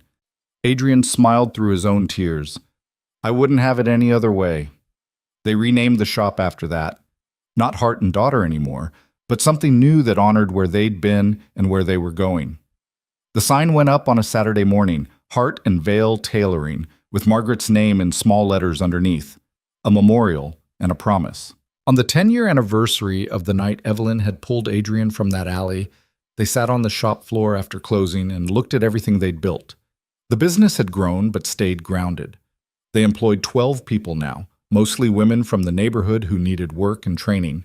They'd started a program teaching sewing to kids whose parents couldn't afford after-school care. The walls were covered with photos of customers, of dresses and suits they'd made, of a community they'd become part of. "You ever regret it?" Evelyn asked. "Giving up everything you had?" "Everything I had was built on blood and lies. Adrian gestured at the shop, at the life they'd created. "This is real. How could I regret real? You could have been rich and powerful. I am rich. I have you. I have work that matters. I have a life I can be proud of." He pulled her close. "The man I was before would have called that weakness. Now I know it's the only kind of strength that actually matters." Evelyn kissed him, tasting salt from tears she didn't know she'd been crying. "I love you. I love you too. Even when you make me redo my stitches 5 times. Especially then." They locked up the shop and went upstairs to their apartment. Bigger now, they'd expanded into the unit next door when it became available, and made dinner and talked about whether to have kids, about whether to open another location, about all the small, ordinary decisions that made up a life. And in the morning, Adrian would wake up and go downstairs and thread a needle and do the work. Not because he had to prove anything anymore. Not because he was earning his way back into Evelyn's life. But because this was who he'd become, who he'd chosen to be, who Evelyn had helped him see he could be. The man who'd been stabbed in an alley had died that night. The one Evelyn had stitched back together was someone new, someone better, someone who'd learned that you couldn't take love by force. You had to earn it, day by day, stitch by stitch, with patience and honesty and the willingness to be transformed by it. Years later, when people asked Evelyn how she'd brought down a crime empire, she'd laugh and say she'd just been trying to save a man's life. The rest had happened because he'd decided to become someone worth saving, and when they asked Adrian why he'd turned on his family, why he'd given up everything for a seamstress from Queens, he'd smile and show them his scarred hands, the ones that had learned to create instead of destroy, and say that Evelyn had taught him the only lesson that mattered, that some things couldn't be taken. They could only be given. And love, real love, was always earned through the slow, painful work of becoming someone worthy of receiving it. They'd built their life on that truth, stitched it together with imperfect hands and honest hearts. And it held, year after year, through every test and trial, because they'd learned that mending what was broken was harder than destroying it, but infinitely more worthwhile. In the end, the crime boss didn't win the seamstress through power or manipulation or fear. He won her by learning to sit in a wooden chair and thread a needle and do the quiet, unglamorous work of becoming a better man. By choosing, every single day, to be someone who built things instead of breaking them. And that, Evelyn thought on their 20th anniversary, watching Adrian teach their teenage daughter how to hem a dress with the same patience Margaret had once shown him, was the only kind of victory that actually meant anything. The kind you earned with your hands.